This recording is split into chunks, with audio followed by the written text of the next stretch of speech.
Hey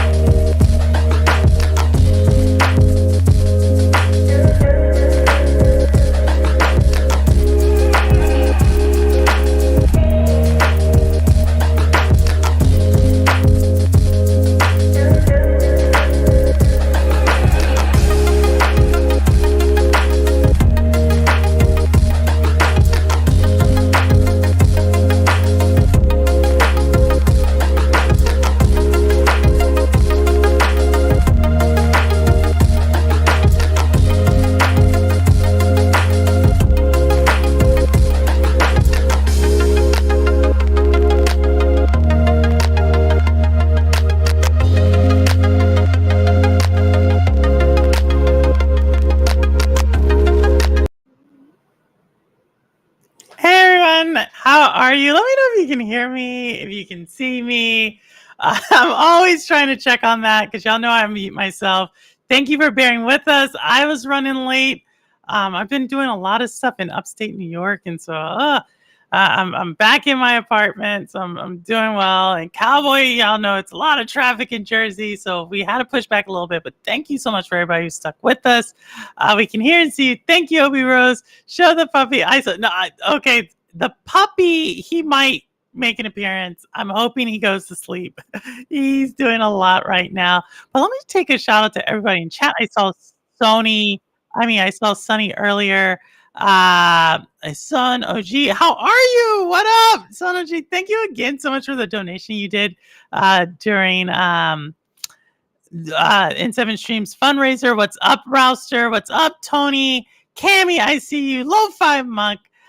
Obi Rose Kenobi, how are you? Mr. Reaver Wit, thank you all so much for coming. I told you, y'all. Ambi, of course, and y'all wanted to know. There goes the puppy in the background. He is going to be making a ruckus.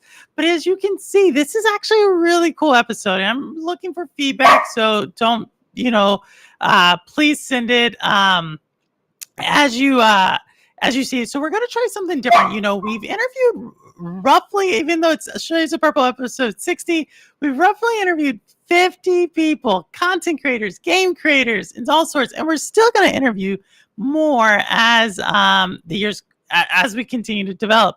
However, a lot of the people who've been on wanted to come back on, and there's been so many great conversations that happen after the show where we're like, oh, we should have talked about that, or oh, I wish we hit on that. So I decided to start maybe once a month, bringing back one of the alumni, or twice a month, depends on schedules, to talk about what they've been doing since they last were on the show, because we've already heard about their gaming journey. What they're currently doing, what are their plans, because some people are no longer even making content anymore.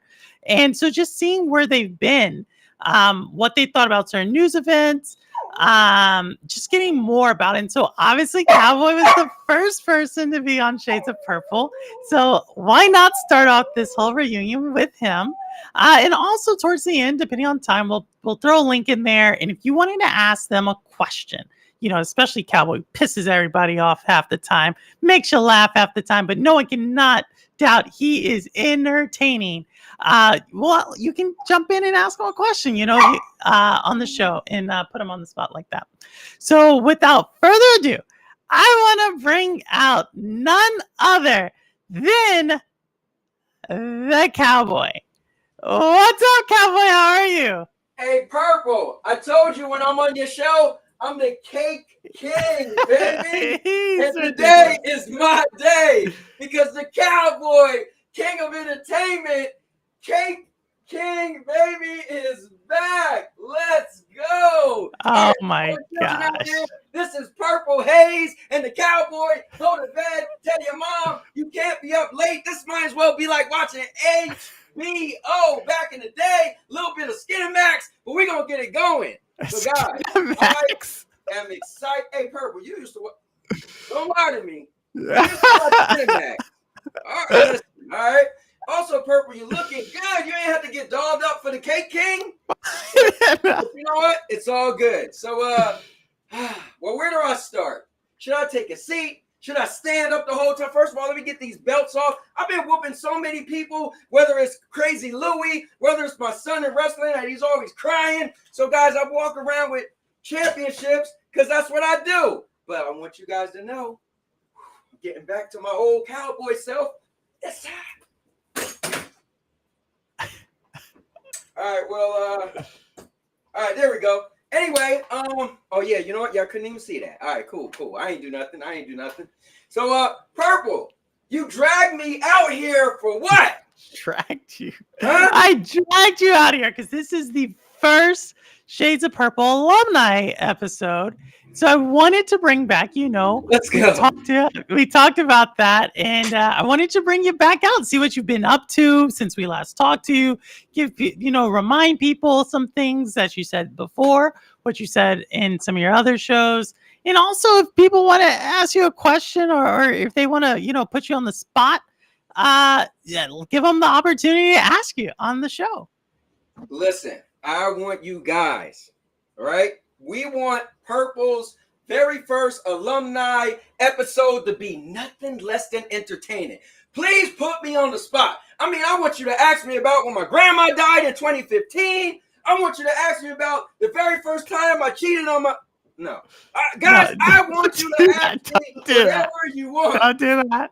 Right? Because I answer it all. Let's go.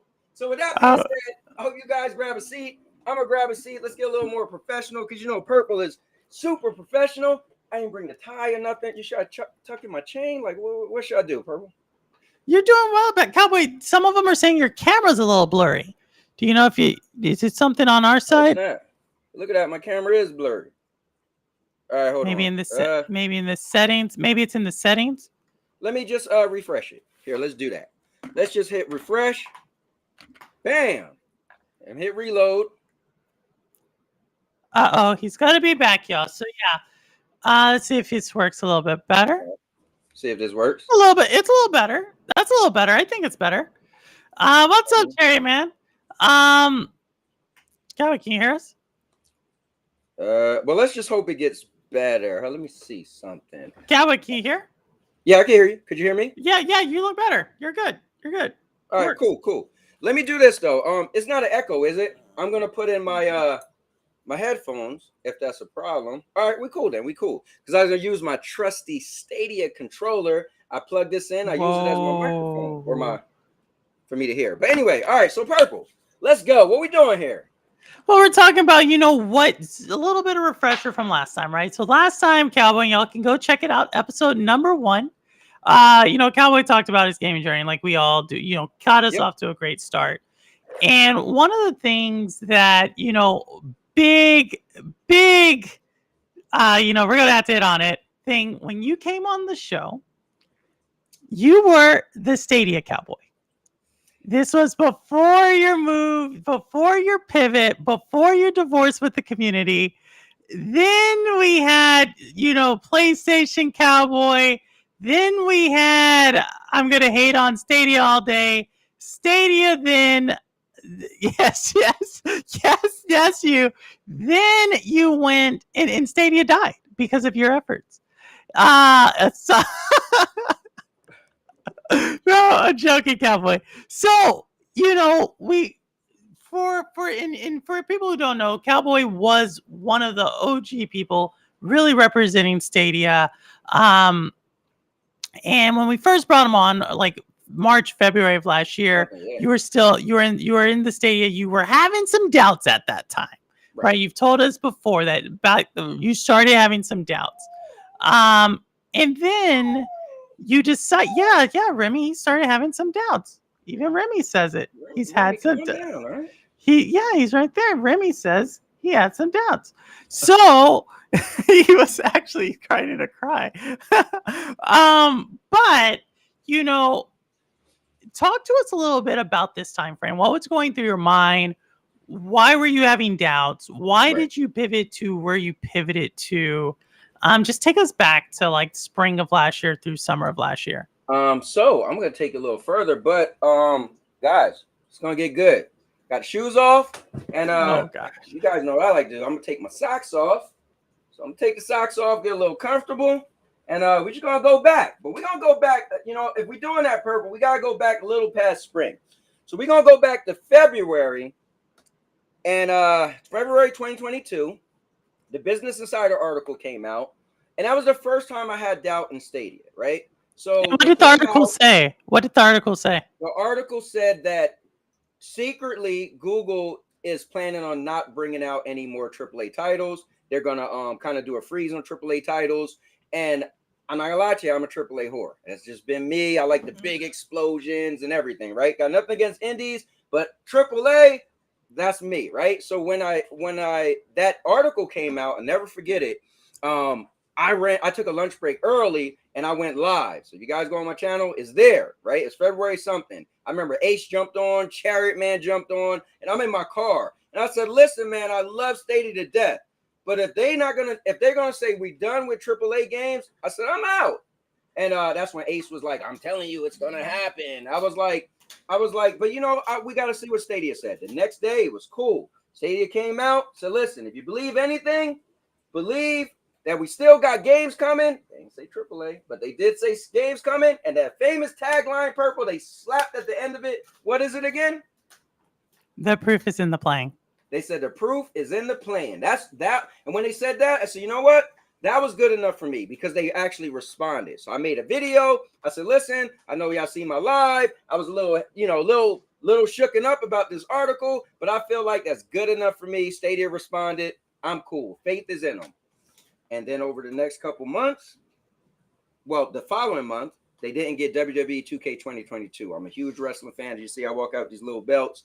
And so that was a little bit hard for me. But I said, and people, they checked me months before. People like Duncan, what you going to do if Stadia don't get WWE? I said, bro, if they don't do that, we're going to have a problem. Fast forward, they didn't get it. A month after I had my little, I don't know. And I said, you know what? We'll wait and see. So we waited. And we waited, and then I just started to get a little disgruntled. And I was like, dude, what if the Business Insider article was true? What if they're not? And I just was like, and then my focus was just games. Because for me, I was like, okay, I started to keep hearing in the back of my head, oh, behind the scenes, Google won't tell you this is what it is. And I just noticed they were slowing down on AAA games. And I was like, and I don't like every game. So it just so happens the AAA games they was choosing to bring, I was like, that ain't even my game. And they was just slowing down. And for me, some people might say, well, they never got every game anyway. True. But when I got into Stadia in the beginning, they had so many games. I remember my friends who was like diehard PlayStation guys. I was like, listen, I'm playing the same stuff y'all playing, and it looked better because at the time, PlayStation 4 was out and Stadia was more powerful than a PlayStation 4 Pro, right? So anyway, long story short, I just really had this feeling that, and nowhere that I think Stadia was going to die. That never crossed my mind. But I was like, man, I think Stadia might just turn into like an indie game, like an indie company. And I felt that. I get it. It's hard to develop for Linux, and they had to low change port in. And I said this. I said, I got a feeling Stadia is going to make a great comeback second quarter 2023. Watch, low change porting is going to change everything. They're going to have all the games you want. But for me, I couldn't wait because honestly, I needed my wrestling. And for me, I wasn't going to go buy it on PlayStation 4. I was like, if I got to spend, because I stopped spending money on PlayStation, period. All my money was on Stadia. But I was like, now I got a break. And if I'm going to spend one dime and it's not on Stadia, then I'm just going to buy a PlayStation 5 and future-proof myself that just in case if Stadia don't get a game, I'll be good. Now, in the beginning, if y'all guys watch it, I was playing. I barely played my PlayStation 5. I was playing Stadia. And then I still waited. And then eventually I bought the wrestling, started to play the wrestling, was still playing more Stadia.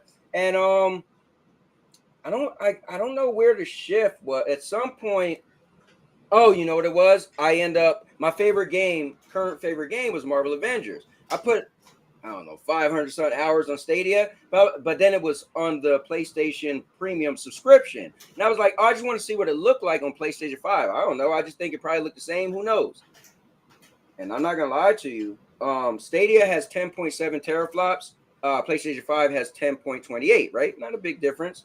But however they do it, because they always said Stadia was more comparable to like a PlayStation 4 Pro or blah, blah, blah, but they could upgrade if they want, right? Because they got 10.7 teraflops and they had, 10.28. No big deal, right? But when I played Marvel Avengers, not only did it look a lot better, it was zero loading. And I played the game 500 something hours. So every time you would finish a mission, you had this cutscene, look cool as hell. Captain America holding the shield, Iron Man got his hands up, the Hulk doing his pose. When you played on PlayStation, you never seen it. I was like blown away. And at that point, I said, okay, you know what? Even though I spent 500 something hours, I I can't make those hours from no loading, but I just felt like graphically, and I'm gonna tell you guys this too. Before I got in Stadia, I had bought a 70-inch 4K TV and a PlayStation 4 Pro just to play Destiny. That's just how I am. I was always into the big giant. Before my 70-inch TV, my last TV was 84 inches. And I got a video on my channel destroying it. Me and my family, because I didn't want to pay to get the bulb fixed. I did it once and it happened again. So I was like, I had it for a couple of years sitting there. My wife's like, we need to get rid of it. I was like, no. And I got the great idea. Let's destroy this on camera. So you guys gotta watch the video. But anyway, I'm like that. I'll spend the money. If I'm in there, I'm spending it. So once I played Marvel Avengers and the quality, it was better. It was a lot better in Stadia. And I'm not saying Stadia couldn't get there. We just know they wasn't ready to upgrade yet. So once I did that, I bought the wrestling. I started playing Marvel Avengers. I started from zero. And I think that was probably the thing that made me say, okay, I'm shifting more to playing my PlayStation 5. And that's really my story in a nutshell. And I don't blame Stadia for anything. I just think I always told everybody it's about deals. You can't get so mad at Stadia. It's just Google has to get the deals. Again, all the development they got to do for Linux and stuff like that, companies was a little hesitant. Yes, Ubisoft was doing it, which was great, but still companies was hesitant. Plus, this cloud game that was new. So I don't blame Stadia. I just feel that the timing, I heard you say it a bunch of times, Purple, it was just a little early. It was, listen, the cool thing with Stadia is I know cloud gaming works. So you can't, one of those people like, yeah, when cloud gaming get good. No. Cloud gaming works because I know it works for a fact. It's if they're going to put the infrastructure and the time and love that Google did with Stadia. So. No, yeah, I think, during this time, I think there was a lot of people like, we were hearing what the Stadia blog post, right? I forget what day it was, like every Wednesday or I forget what day. Tuesdays. It was Tuesdays, right? We would wait and we would see, and we knew that there was like the ones that would show the Stadia Pro games, and then the ones that were just like updates. Then they kind of started adding those. And then all of a sudden, there was like one good one a month, and we would talk about that for a while. They said they was going to do it every other week, and then we was like, because they was like, they're going to do it Fortnite, right? And so in the UK, people was like, well, it means something different to us, and we was all like, what does that mean? Is it 2 weeks or is it once a month? And yeah, you're right. And then it slowed down. But let me put myself out there before Purple get on me.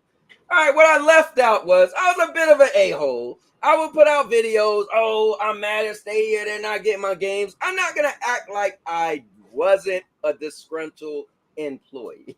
I'm not going to act like I wasn't pissed off. And that's why I give Purple so much credit, because where I got real disgruntled, she held it together. And I feel like that was cool because I knew like the people I loved and the community I helped build, there was people out there that were still holding together. While I was shaking my white flag and I was mad, people still holding together. So I don't want to act like I did my departure for Stadia wasn't a crybaby. I'm not gonna act like I didn't. I didn't controversial. Yeah, it was controversial, definitely. I'm not gonna let y'all. And you guys later on, if you want to grill me or whatever, feel free, because I always tell my kids, if you do the crime, you got to do the time. Like my daughter, she's in some trouble right now, and said, listen, you just got to take it on the chin. When you get in trouble, you just got to eat it, and eventually when you get out of trouble, you redeemed yourself.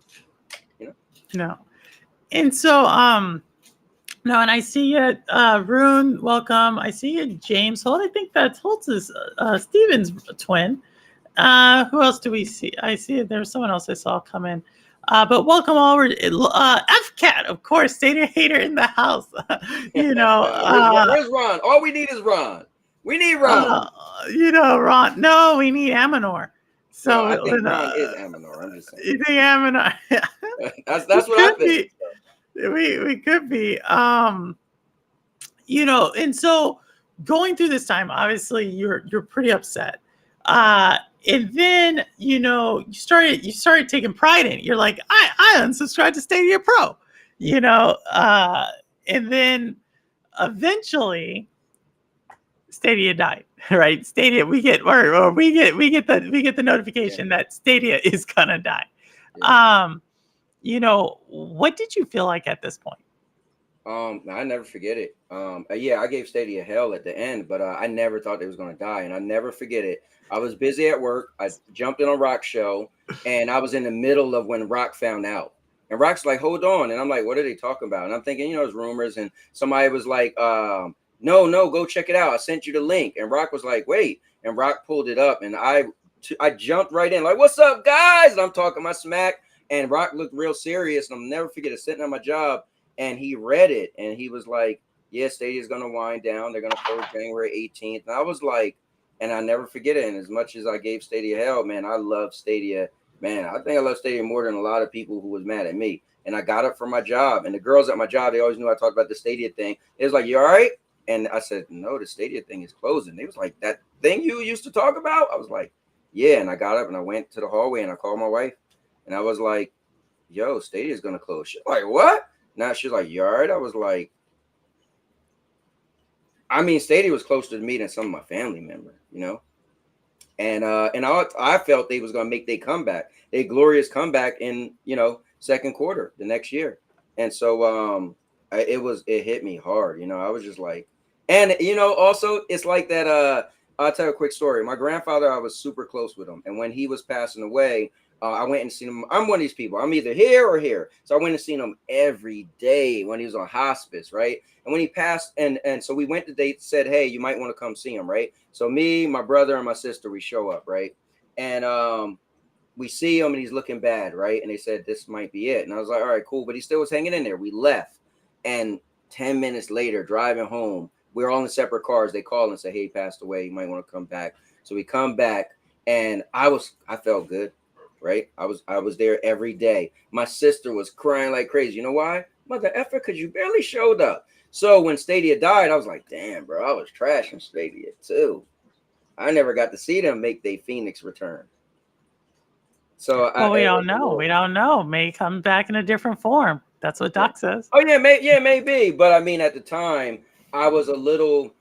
I mean, I've always tried to own what I do, right? So I knew I was mad at Stadia or at Google. I don't want to say I was mad at Stadia, but I was mad at Google for the lack of support. But I always understand business is business, understand why. But it just sucked to hear a Business Insider be the ones that break this news. They're going to wind down, and Google don't say they wasn't, but they just said if you believe anything, believe blah blah blah.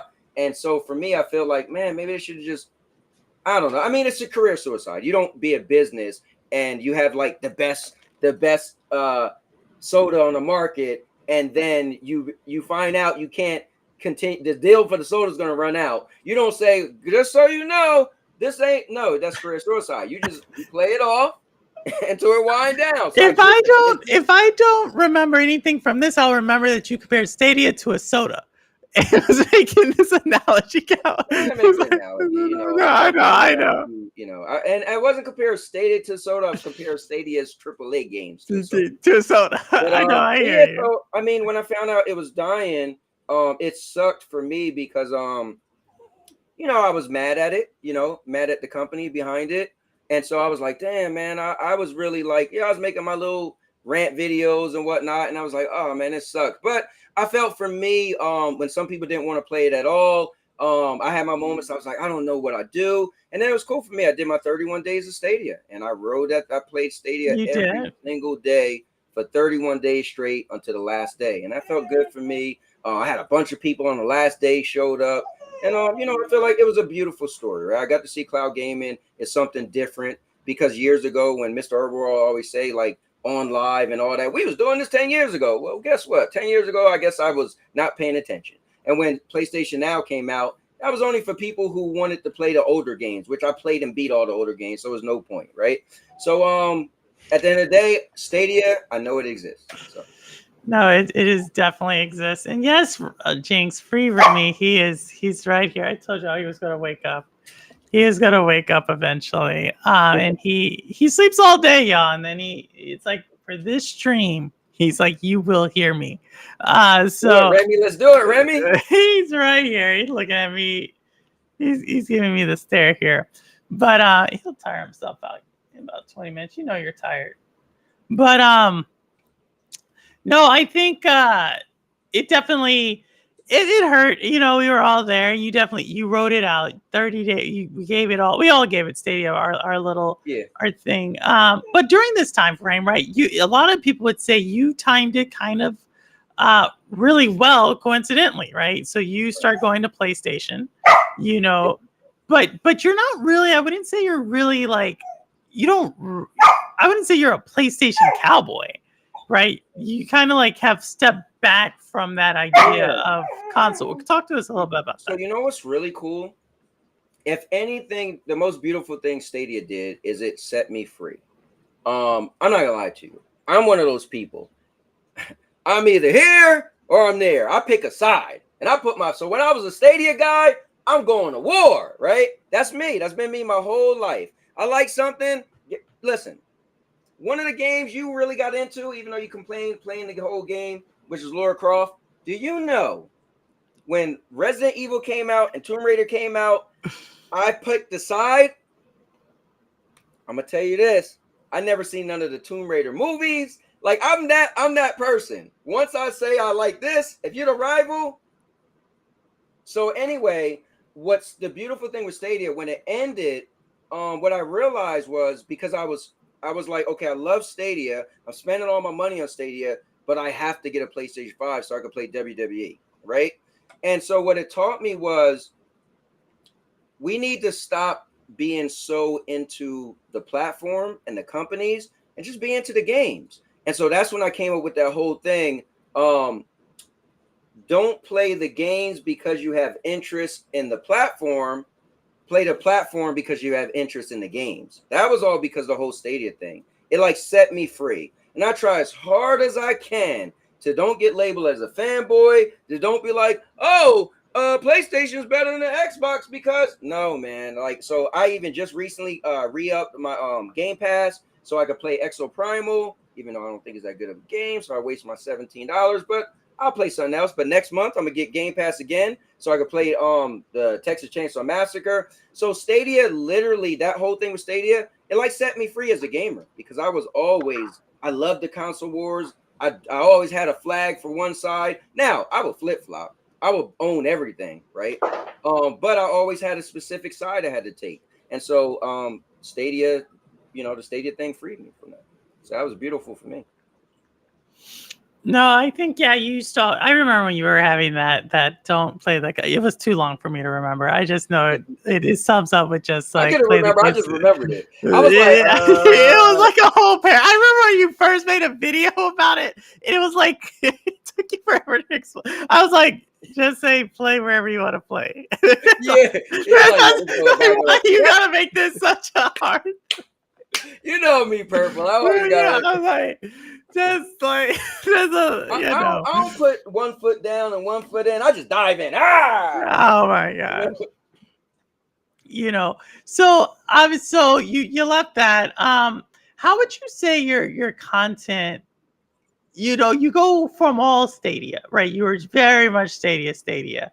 How would you say, as a content creator, you have maybe evolved or some things over this time frame when you look back? What were some of the decisions why you made those decisions to take your content?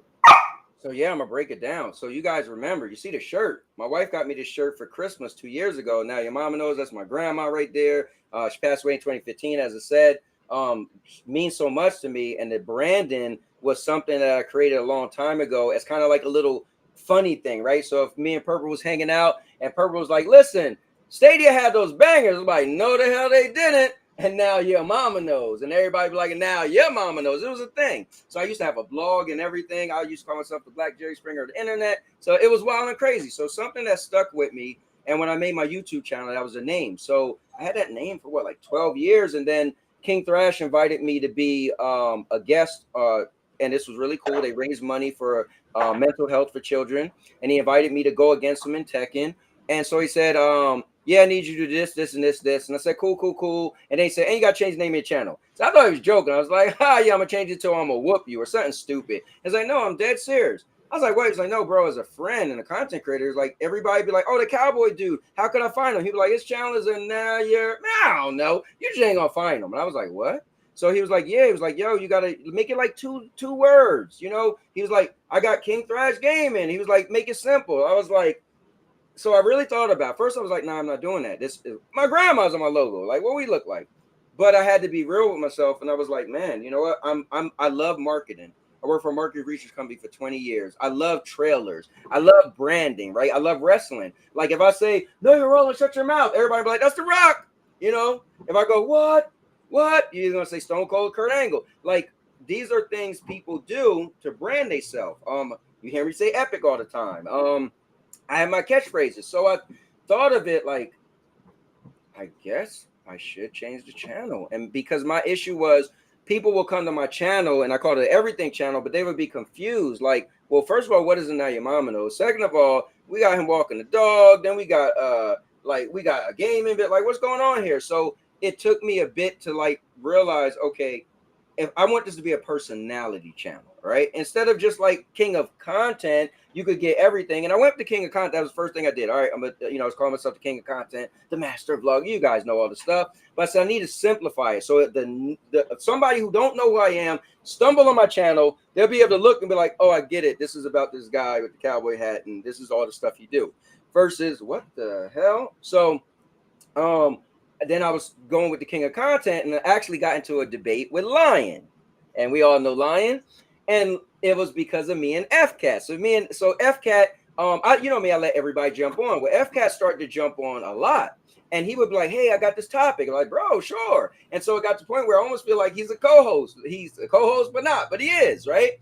And so then, and FCat, y'all know him, gotta love him. He'll come up with the craziest stories. You be like, bro, you know that's not real. One of which ended up being real, and me and him got roasted for. And that was a little story FCat brought to me that said, the end of summer, Stadia is gonna die. I remember that. FTAG took a lot of heat for that. And I was like, and so I remember who was the oh man, I want to say a name. It was somebody on it was hashtag media guy. He was like, why would you cover that? I was like, what do you mean? It's just, I was like, already, if you watch the video, in the beginning, I said, this is, first of all, it's dumb. Nobody thinks Stay's going to die, but we just like to have topics, conversation. So anyway, long story short, we covered a topic. And after that, we cover a bunch of topics, right? But it's more discussion pieces, right? And somebody said, I heard Purple had a wig on, or she had a Pepsi episode and her hair set on fire. I'd be like, we're going to cover it, right? Now, Lion would be like, I don't remember specifically what happened, but his thing was like, bro, you and FCat, y'all just talk about a lot of stuff. You got no facts. I'm like, it's not about the facts. It's just about a discussion. If you know the facts, then you can hit the link and jump in and tell us that's not correct. But it's not like we're saying this is true. We're just like, guess what we heard, right? Kind of like TMZ. I remember me, Ryzak, and Jeff used to call us up the TMZ of the community. So anyway, but I respect Lion a lot. And because I had to, and my channel was called Cowboy King of Content, and he's going back and forth. You got to be more credible. You got to be, when your people view your content. I'm like, shut up, bro. And I was like, you know what? And somebody one day said, you should call yourself Cowboy King of all entertainment. I was like, damn, that's a ring, but it's long. So I was like, so if I change my name, because content means content, right? What Right. on your channel. But people would still be like, bro, your content is incredible, right? So I was like, you know what? If I use the word entertainment, I don't want to hear nobody getting mad if we say Princess Diana came back from the dead and it's a fake story. Because it's still entertainment. So then I decided, you know what? I'm going to change my channel name, Cowboy King of Entertainment. And that will get me out of hot water when I do cover something crazy that FCat wanted to talk about that was clearly false. So that was some of the stuff that kind of I changed with my channel, over the, since Stadia ended, right? I was more focused on a lot of stuff. I started doing more non-gaming content. I got a new format starting Monday. Monday is going to be just gaming, even though I hate separating stuff, but I get it. People rather stick to their one thing. And I have people that always ask me, when are you going to do the Sandy Anthony show? I don't want to do it. I did it some of you guys wasn't around for that, but I did it. My wife and I had a show where it was no game at all. We just talked about everything non-gaming, crazy topics. We actually just sat back in the bed. It was chill, cool. We did a little skit where we was from the country called Daisy and Duke. She told really raunchy jokes, so you guys never see that side of her. She talked saying the P word and everything. People would get to that part of the show like, what the? Anyway, so we did that for 2 years straight. Every single Thursday at 9 p.m. We never missed. I remember her brother passed away. We still did an episode. It was like Wow. crazy, but she kind of got a little tired of it. And her thing was, and I'm strict, right? We're not missing we even if we had to shift from a Thursday to a different day, we have to do it that week, right? And so she was getting a little bit tired of it. And I was just like, you know what? In my head, I was like, once we make the 2 years straight, I'm done. Because I like consistency. So anyway, the cool thing is my Tuesday show is going to be non-gaming, and that's going to be the show where we're going to talk about anything. Why Remy looks so mad? Remy. He always looks like that, but he wants to be on camera, so I'm putting him on camera. So just keep talking, Cowboy. That's what we're gonna do. I'm So, here. all right, cool. So yeah, Tuesdays, guys, is gonna be wild. I mean, listen, I'm gonna have the video of when purple hair got set on fire from the Pepsi commercial. I mean, I'm gonna have it all. So Tuesday, I'm not Michael Jackson. Come here. You're a star like Michael. So, but here's the thing: you guys not gonna want to miss Tuesday. If you love gaming, cool. See me on Mondays. Tuesdays will be non-gaming. Wednesday is gonna still be my We Wrestle Wednesdays. And I actually was thinking about not doing a show on Thursday, but Thursday is gonna be a floater show. Like next week Thursday, we're gonna do a wrestling podcast. Give our predictions for SummerSlam that weekend. So my content changed a lot based off of meeting people. Like King Thrash threw that out there. Lion kind of helped me change a little bit. It's been cool. Like we're a community, and so I think we could help other people could help us evolve. So. No, I think for sure we're a community. And speaking of some of your content, for anybody who did not catch it, one of the most entertaining episodes Cowboy was ever on our shows was. Hold on, Cowboy. I'm about to. Give me a second. I'm about.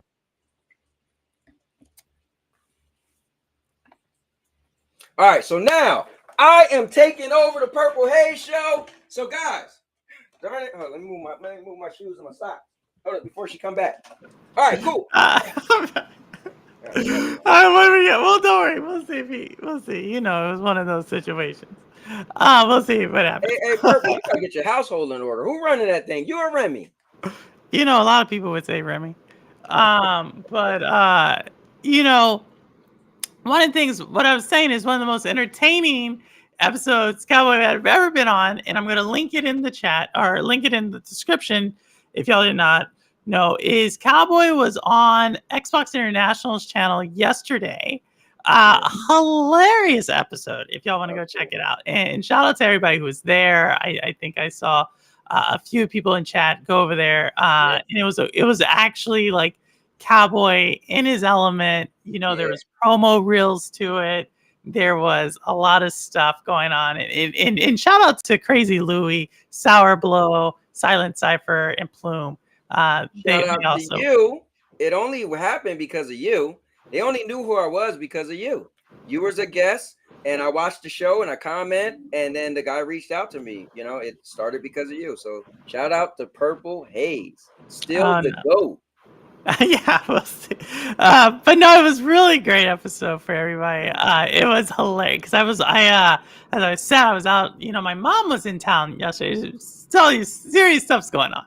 Mom was in town, so I was out with her last night. But this morning throughout the day, I was catching up on the show, and it just had me going because I was like, wow.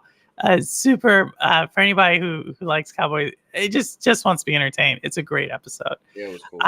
It was good banter for sure, and good topics too. And I like their responses, and I get that they was primarily an Xbox channel, so primarily their answers and responses was pro Xbox. But I think it made for a good show. Plus, I threw the extra flair in there. Just I think Lion said it best. He said when I was on Drax and them show, he said that was the best I've ever seen you. It's like when you get to go on somebody else's show, it's like this extra thing because you're not worried about the comments and everything. And so yeah, I guess it is. I get a chance to be a little extra, but No, it definitely was pretty good. And so we talked about, Stadia. I talked about everything going up through Stadia. Talked about the shutdown of Stadia. Talked about like how you kind of shifted your content a little bit afterwards and what the motivations and how you did that. The next thing there's been a lot of big news and entertain in the gaming industry. Obviously throughout this entire time, we've had Activision Blizzard, which you've kind of stayed neutral this whole time on that one, right? You don't really cover it as much. Jeff Cat brings it in, but you kind of have stayed neutral on that. Um, One of the things that I'm curious to get your opinion on is, where do you think gaming is right now? Right? You talked about this yesterday on Xbox International's channel, which was, we as gamers, the people who have been at the cutting edge of gaming, it's always been about what's new, what's coming on. Now people are arguing about old games, who's curating libraries, can you like remind people like your opinion about this idea about game preservation and what's Definitely. going on? So guys, don't hate me, but I gotta be me. And I think it was funny because Silent Cypher was like, "I'm pretty sure I know what you're gonna say," and I was like, He says "Actually, it, he talks no." like that too. Like what? So, guys, I was always like a forward thinker. I was always a person that want to move forward. If you're gonna spend money, if a game developer is gonna appease me, right? I personally want you to spend your money on something new. I don't want you to make a remake. I don't want you to make a remaster. I don't want you to figure a way out to allow me to be able to go back to the old games. And again, this is my personality. Think about it. People's like, well, cloud gaming been around forever. You never played PlayStation Now? You know why I didn't play PlayStation Now? Because when PlayStation 4 came out, it was not backwards compatible. They came out with this service called PlayStation Now. This is how you play your old games. I was a diehard gamer. The games I wanted to play, I played. The games I didn't want to play, I had no interest. So PlayStation Now does nothing for me. So personally, I don't like game preservation.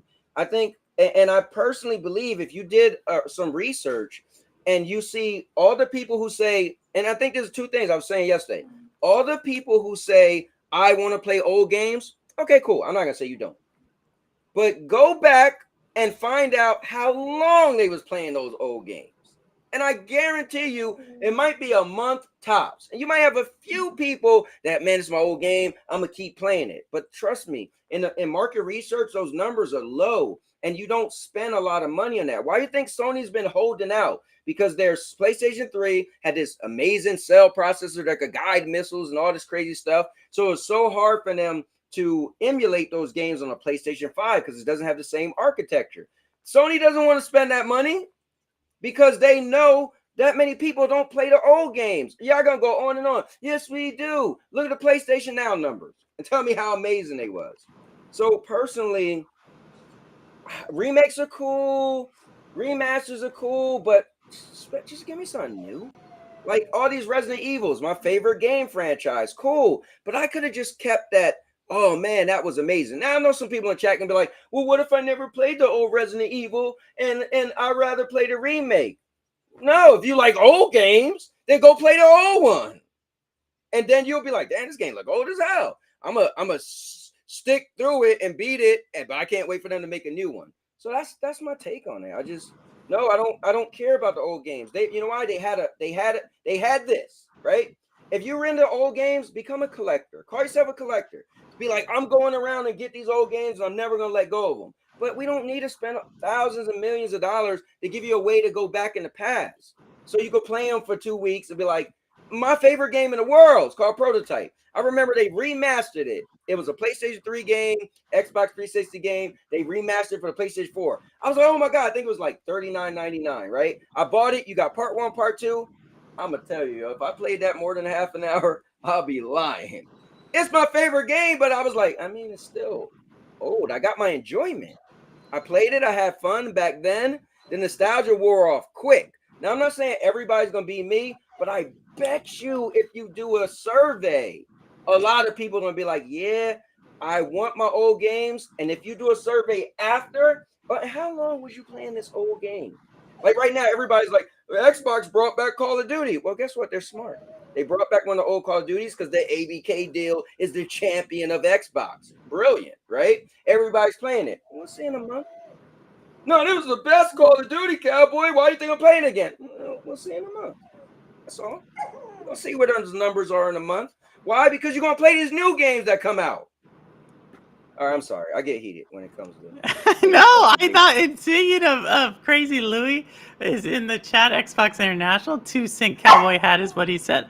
No, we were doing Crazy well. Louie. Hey, You know, Crazy, he's don't there. jump on your couch anymore, man. You're gonna hurt yourself. No, but I think like I heard it, and I continue to think that I mean, I think there's some types of retro gamers out there, right, who like to Definitely. play. Yep. They're definitely out there.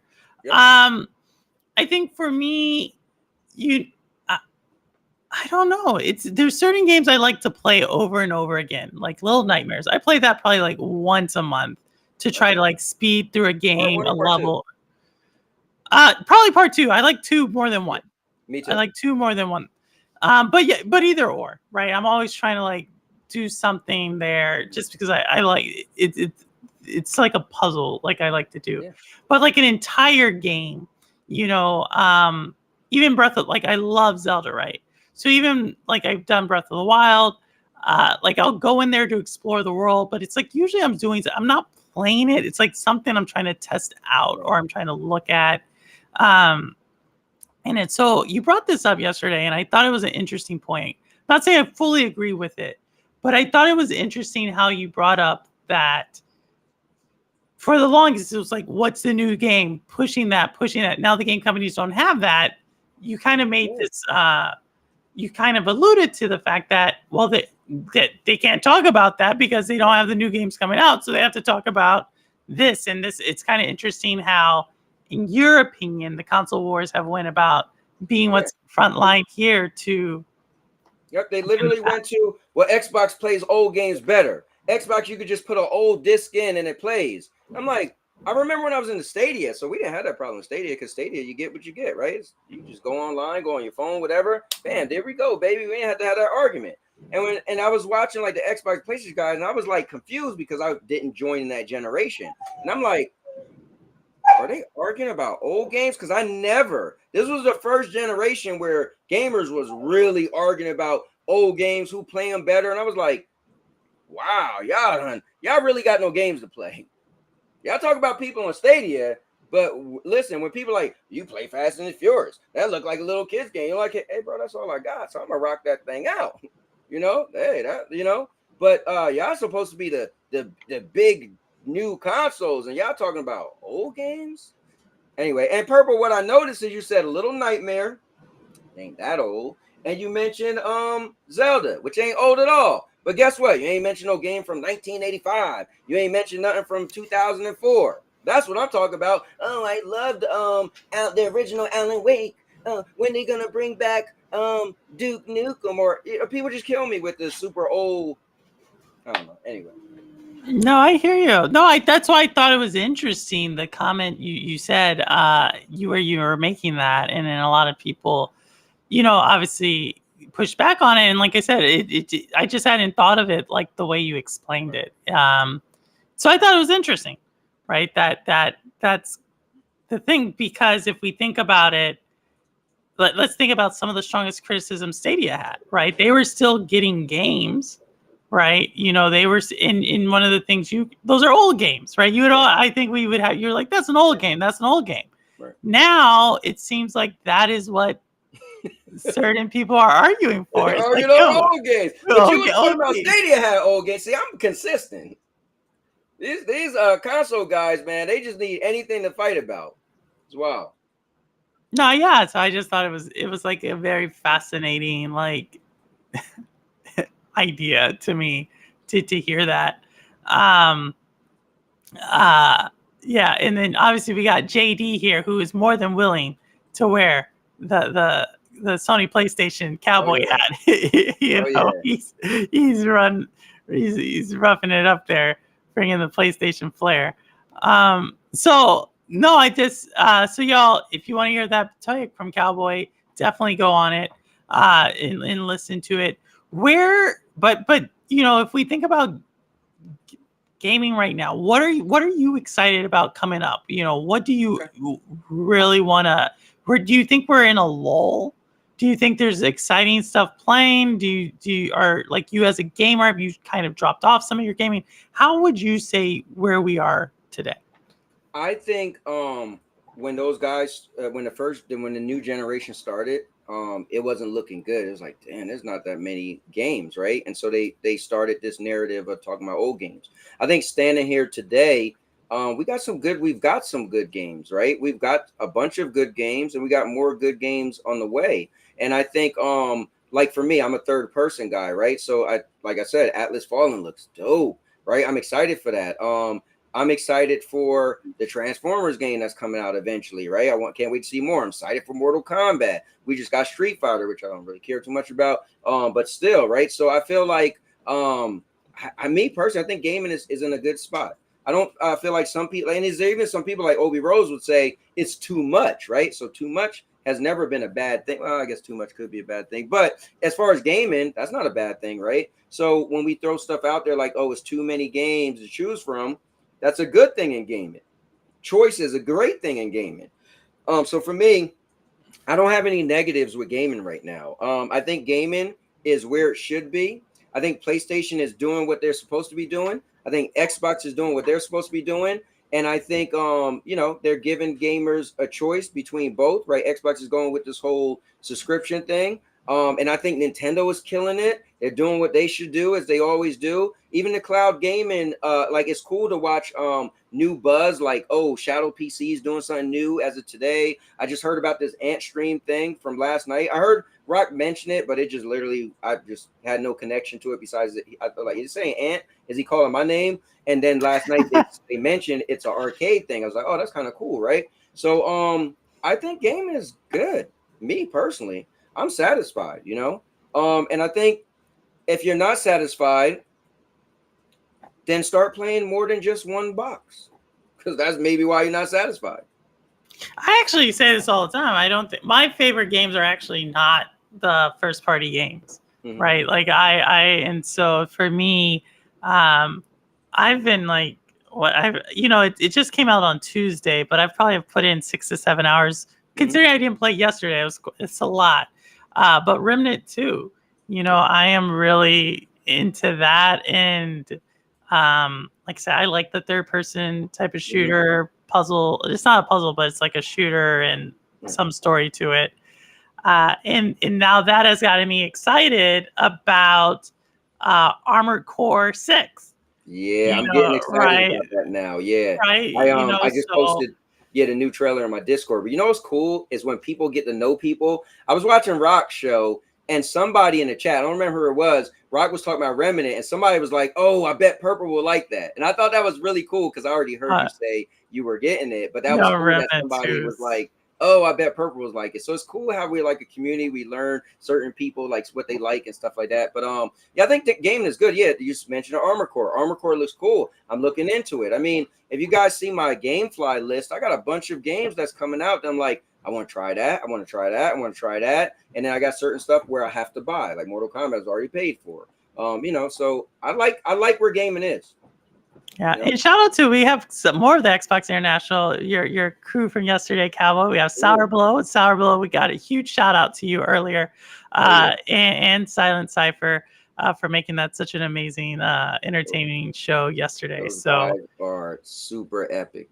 yeah, so y'all go over there, subscribe to them. Like they're awesome, awesome crew to have over there. But yeah, no, I think like in Holtz, I still play Pikmin. The reason I don't talk about Pikmin as much is because it's a very peculiar game. Right. And we will talk about Pikmin eventually on the show, because I don't think people quite understand how important Pikmin was to the Nintendo franchise in multiple ways. So our Nintendo company, I don't know how to explain it. But yeah, so we have that coming out, and then Payday, which is a game I'm really looking forward to as well. It's like, and then I have like these epics. Still have not beat Tears of the Kingdom, playing Pikmin.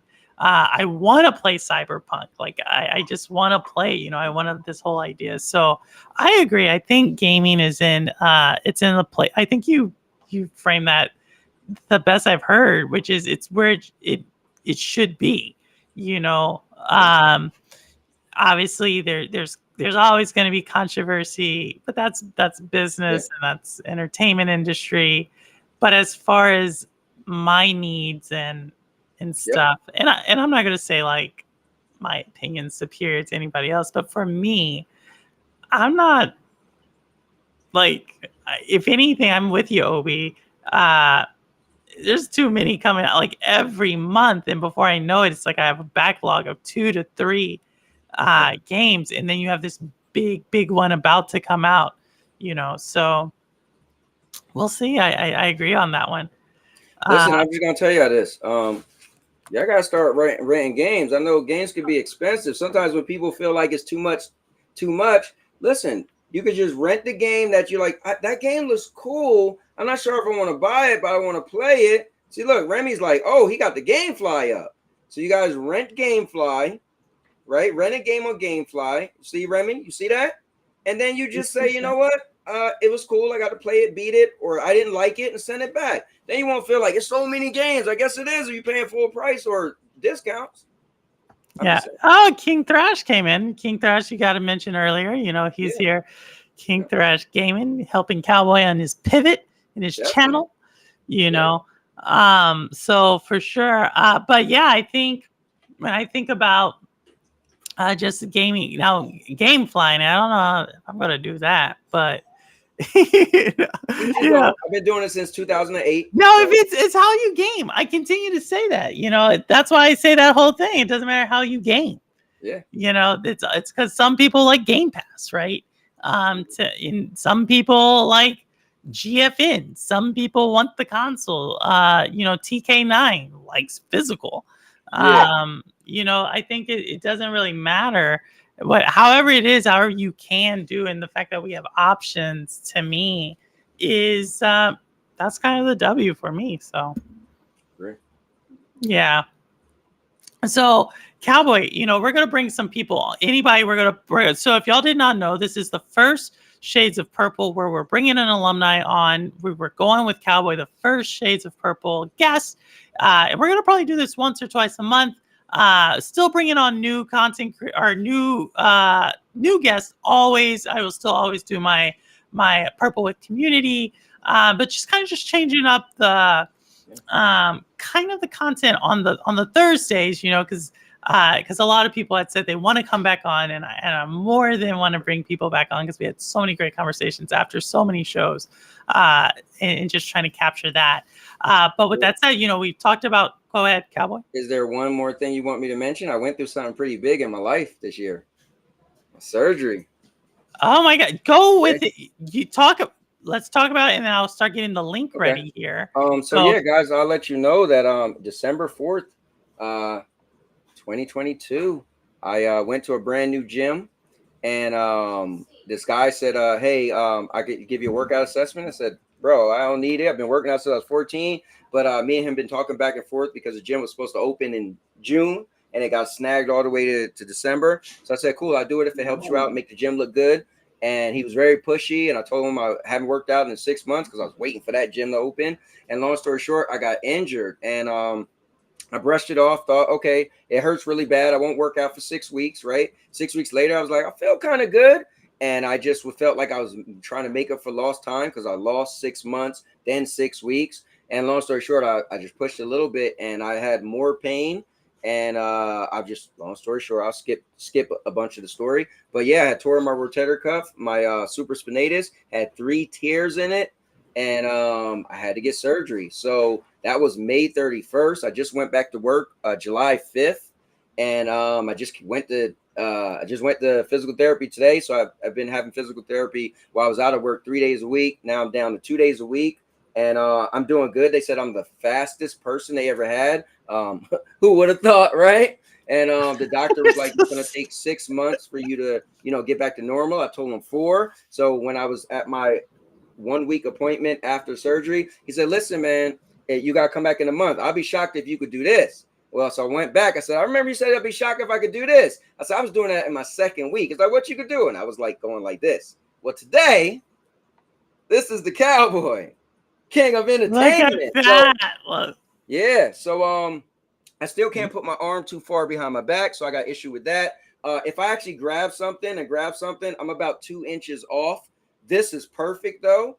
So I'm doing really good. I was arguing with my physical therapist today because I was like, how long I gotta be in here? And she was like, I mean, you're still a little bit of ways away. I was like, dude, we just started doing because now I could do strength training right after a month. And she was like, well, you still got to get to the heavier stuff. I was like, yo, like I ain't like I'm old. Like I was already in shape. I just was slacking. She was like, yeah, but you don't want to hurt yourself. And I'm telling you, I did market research for 20 years, pharmaceutical.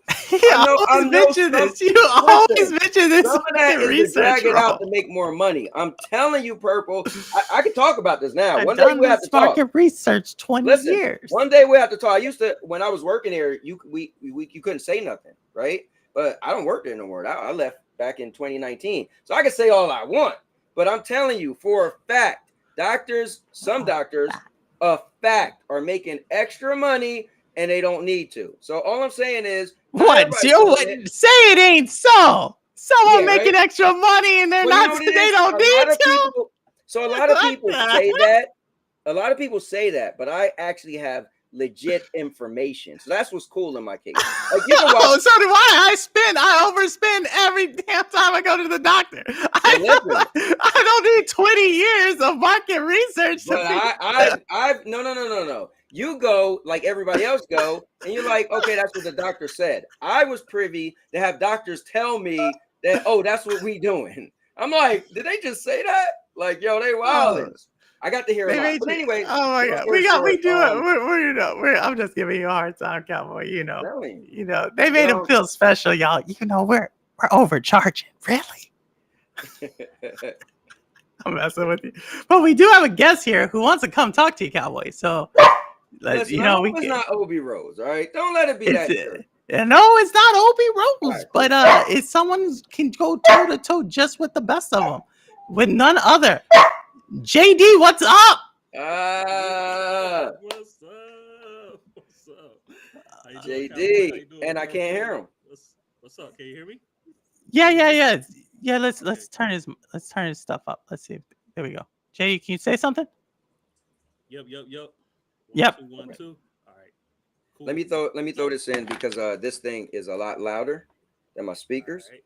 Throwing my Stadia controller, just so y'all know when I listen through. I plug this into my Stadia controller, slap this in there. So so Stadia will always be with me. Yes, sir. All right, bam. Stadia is good, man. Mic check, JD, mic check. Mic check, 1, 2, 1, 2. Can you hear me? All right, cool. All right, cool. What's up? What's up, JD? Man, glad to be here. Glad to be on the show for the first time. No, glad to have you, JD. We need to have you your own shades of purple. I was gonna say that's perfect. Yeah. Look, definitely got to do that. Got to hook that up one time for the one time for sure. For sure. So we got Cowboy here. We talked about his Stadia journey. We know you were there in the Stadia trenches, and then you started sounding the alarm. You took some hits. What is going on with tell us, talk to us. Yeah. So lay it on me, JD. Whatever questions you got, whatever you want, I'm an open book. I'm ready. Look, so when Stadia started getting the news, they wasn't making the freaking first party studio was going down. Oh yeah. They wasn't they disbanded and all that stuff. The promos was kind of getting kind of quiet and kind of crazy on the promotions. They wasn't showing up to all of the game developer stuff. I was like, man, it looks kind of shaky. I had my own podcast with the crew with Ray 343. With Ray, Dr. Spaceman. We was up there, Kiefer. We was doing our own podcast called Play It in the Clouds. Mm-hmm. And we would talk about these things like, man, what's going on in cloud gaming? The videos coming on the rise with GeForce Now. just all of that stuff. But then Stadia just started going a little quiet. We started discussing that. Ray did not want to hear it. Ray did not want to hear anything about Stadia going down. We would talk to everybody about it. I remember I came on Cowboy. Cowboy, you came on our show. We would talk about it, and you was like, "Look, man, I don't know if Stadia going, it just looked a little scary, but they still here. We're gonna see what Right. happened." Then the news came out. I was like, "Dang, I told them." I told them we try to warn folks. Everybody from the community was just trying to say, nah, y'all lying. Y'all just haters. Y'all just don't like Stadia anymore. Y'all just PlayStation fanboys. Y'all just and I was just like, mm-mm, Oh, my bad. mm-mm. I didn't know I was pointing that way. My bad. And they was just like, no. So we was like traders and stuff. So I was just like, man, y'all don't like look at this news and look at this stuff. Like y'all want Stadia to do better. Y'all need to like contact them, speak up. Let it be known. Let your voices be heard as much as possible. Like buy the games, buy the stuff on Stadia. People wasn't buying games. People was just like, They was just paying for just pro. paying for pro. They're not buying the games on the stuff. It wasn't like really supporting it like that. We had a community. It was a dope community, but people wasn't like really supporting the platform like that as far as like just buying games and stuff. So when Stadia hit the fan, I was just like, dang man, like No. that really sucked. That really Yeah. that hurt. And JD, do you have? They're still saying you're coming in low. Is your mic connected, or do you got something there? Do you think you can maybe on your input Yeah. volume? Let me see. Let me see if I can adjust this real quick. Your input volume, really quick. Yeah, yeah. Let me check this And I out. see y'all there. Thanks, Sour Blow and Rouster and Thrash. I saw you there. And what? Beautiful crowd besides Thrash. You know? Oh, Cubini in the building? Let's Facts. go. Kubini came by too. You know, Facts. let's see. Test it out, JD. Let's let's test this out. It's still a bit low. Is there purpose? Do you have a thing? Does this thing have like where you could click on us and turn up our mics or no? I turned his up all the way Oh, okay. possible. Gotcha. Hold on. Let me check this out. Hold on.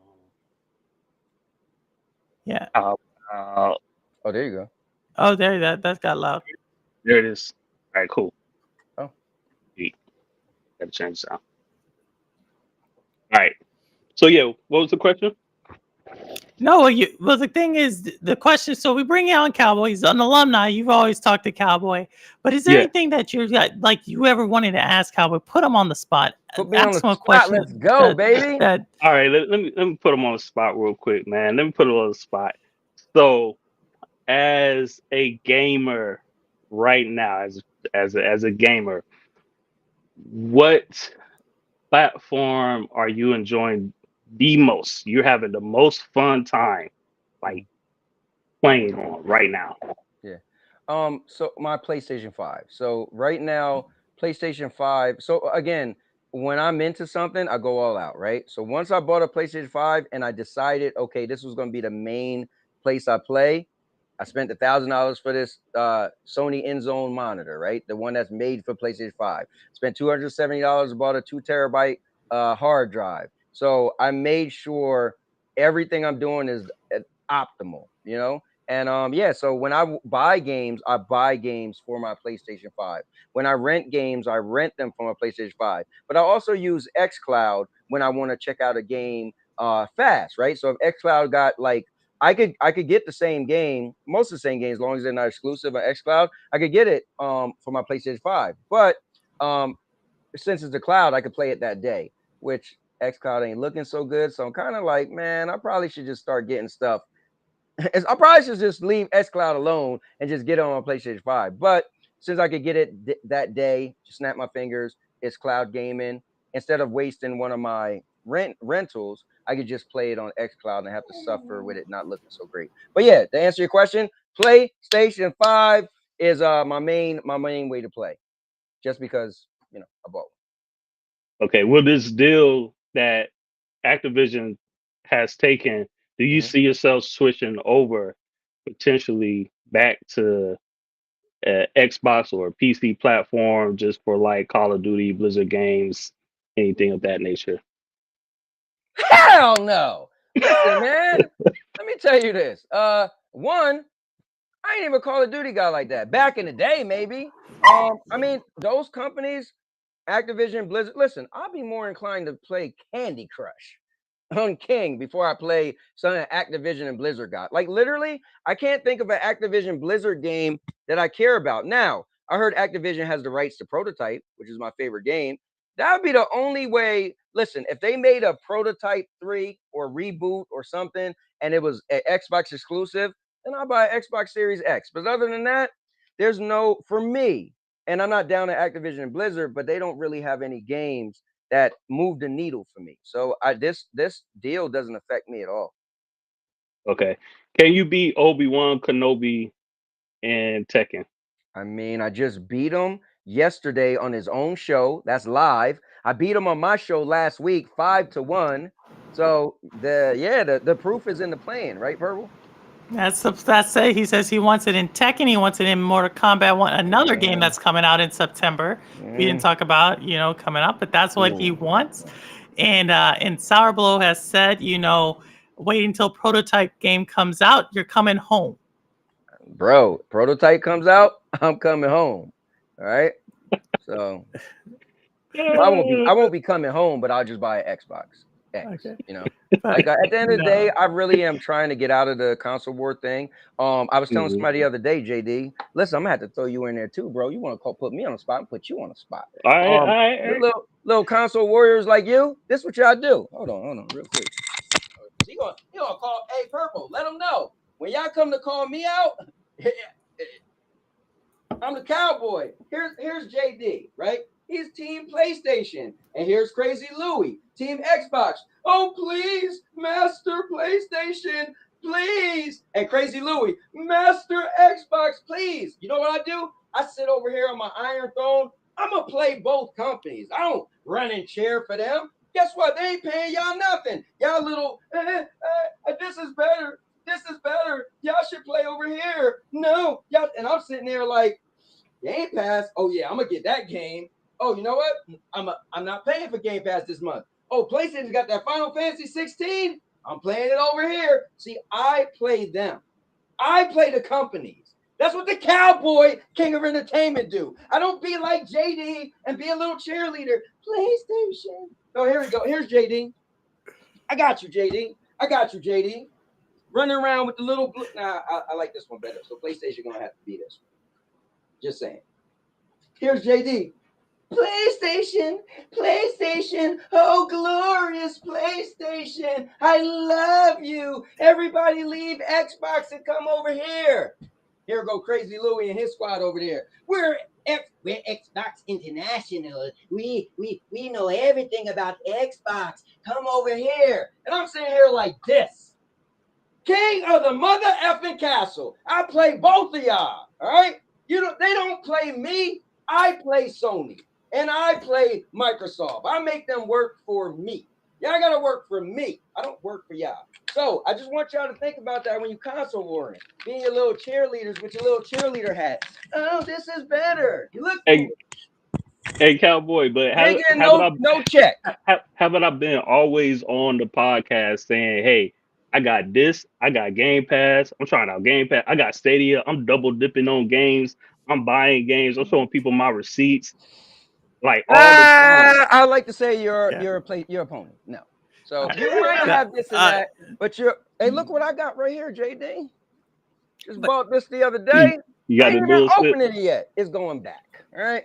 But JD, thank you so much. We got a couple of people in the back. I see you. We got Holtz, we got Cherryman, we got King Thrash. So Holtz, gonna bring you back.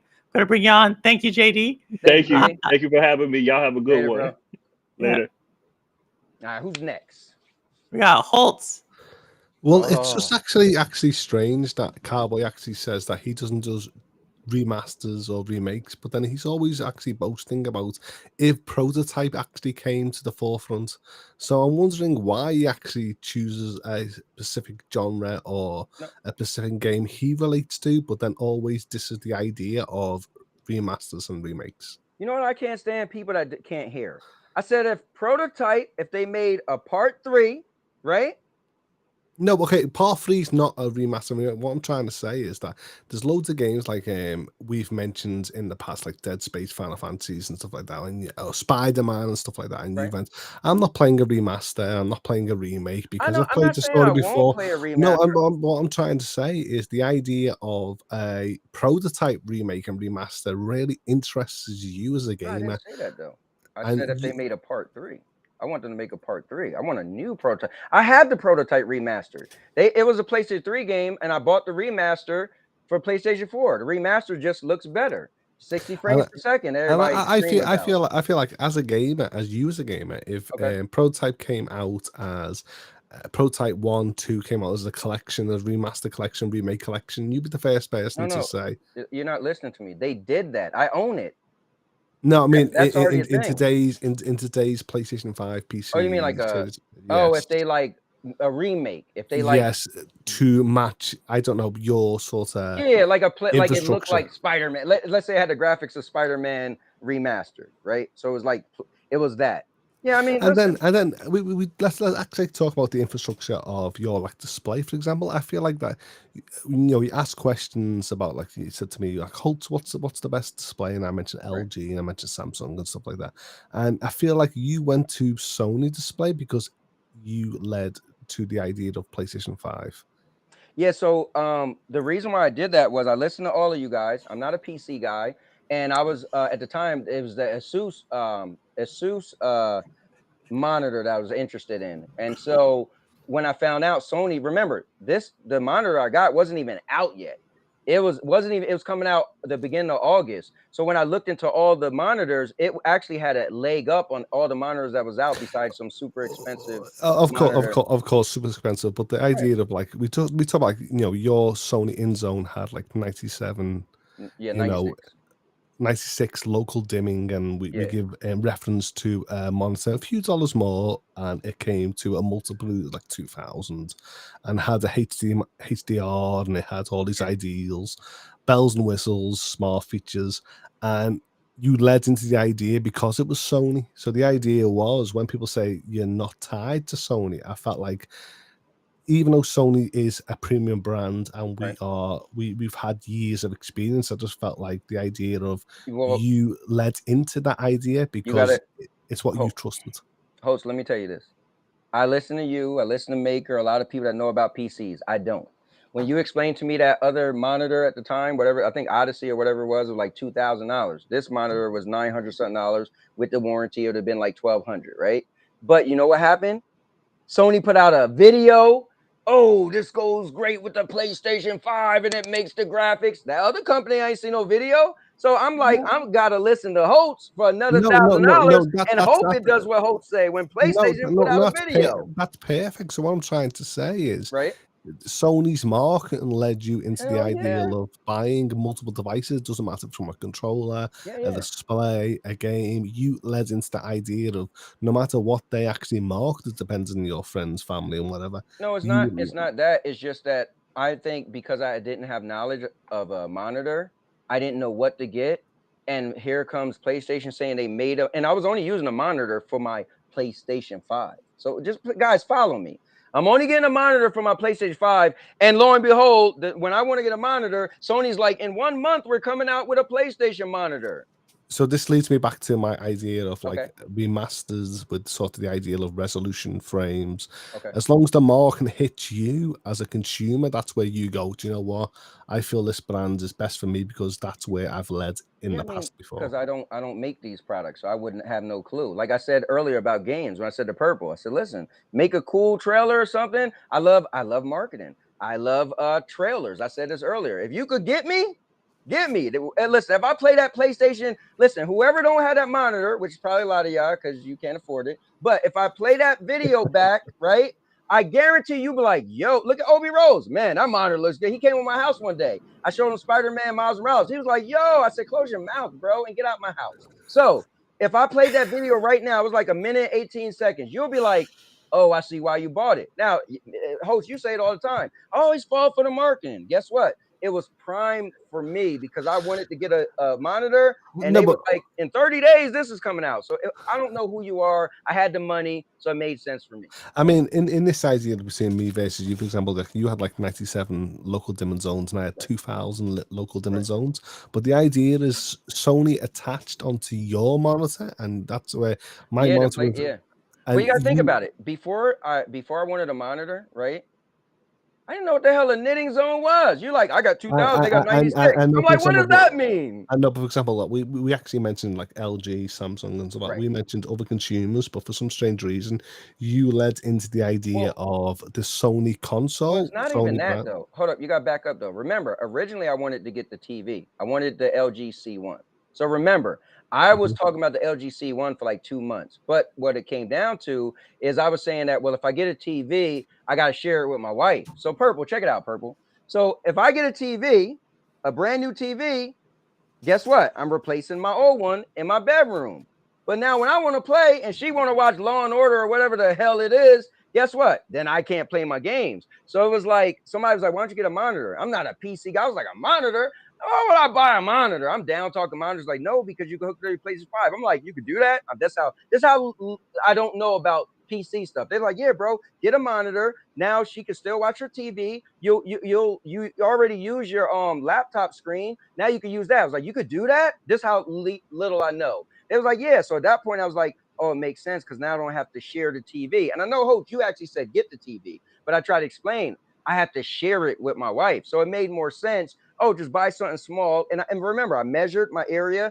I couldn't get anything that was bigger than 28 inches, right? Or 32 inches at the time.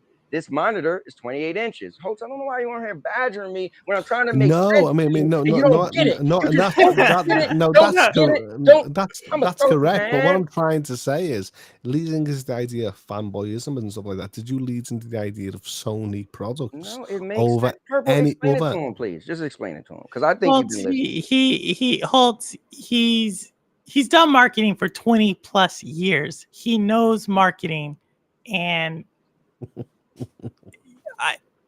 that's how I'm going to leave it, Holtz. Listen, So, we got to try to get to some of these other guests, Holtz. get But him Thank up out of here. I got my Get him up out of here. You did, Holtz. You made your point. I'm I not hear you. sleeping I again hear you. until he up out of here. All right. What's wrong with Holtz? All right. So now we got another entertainer right Oh, here. he's gone? He's gone? Yeah.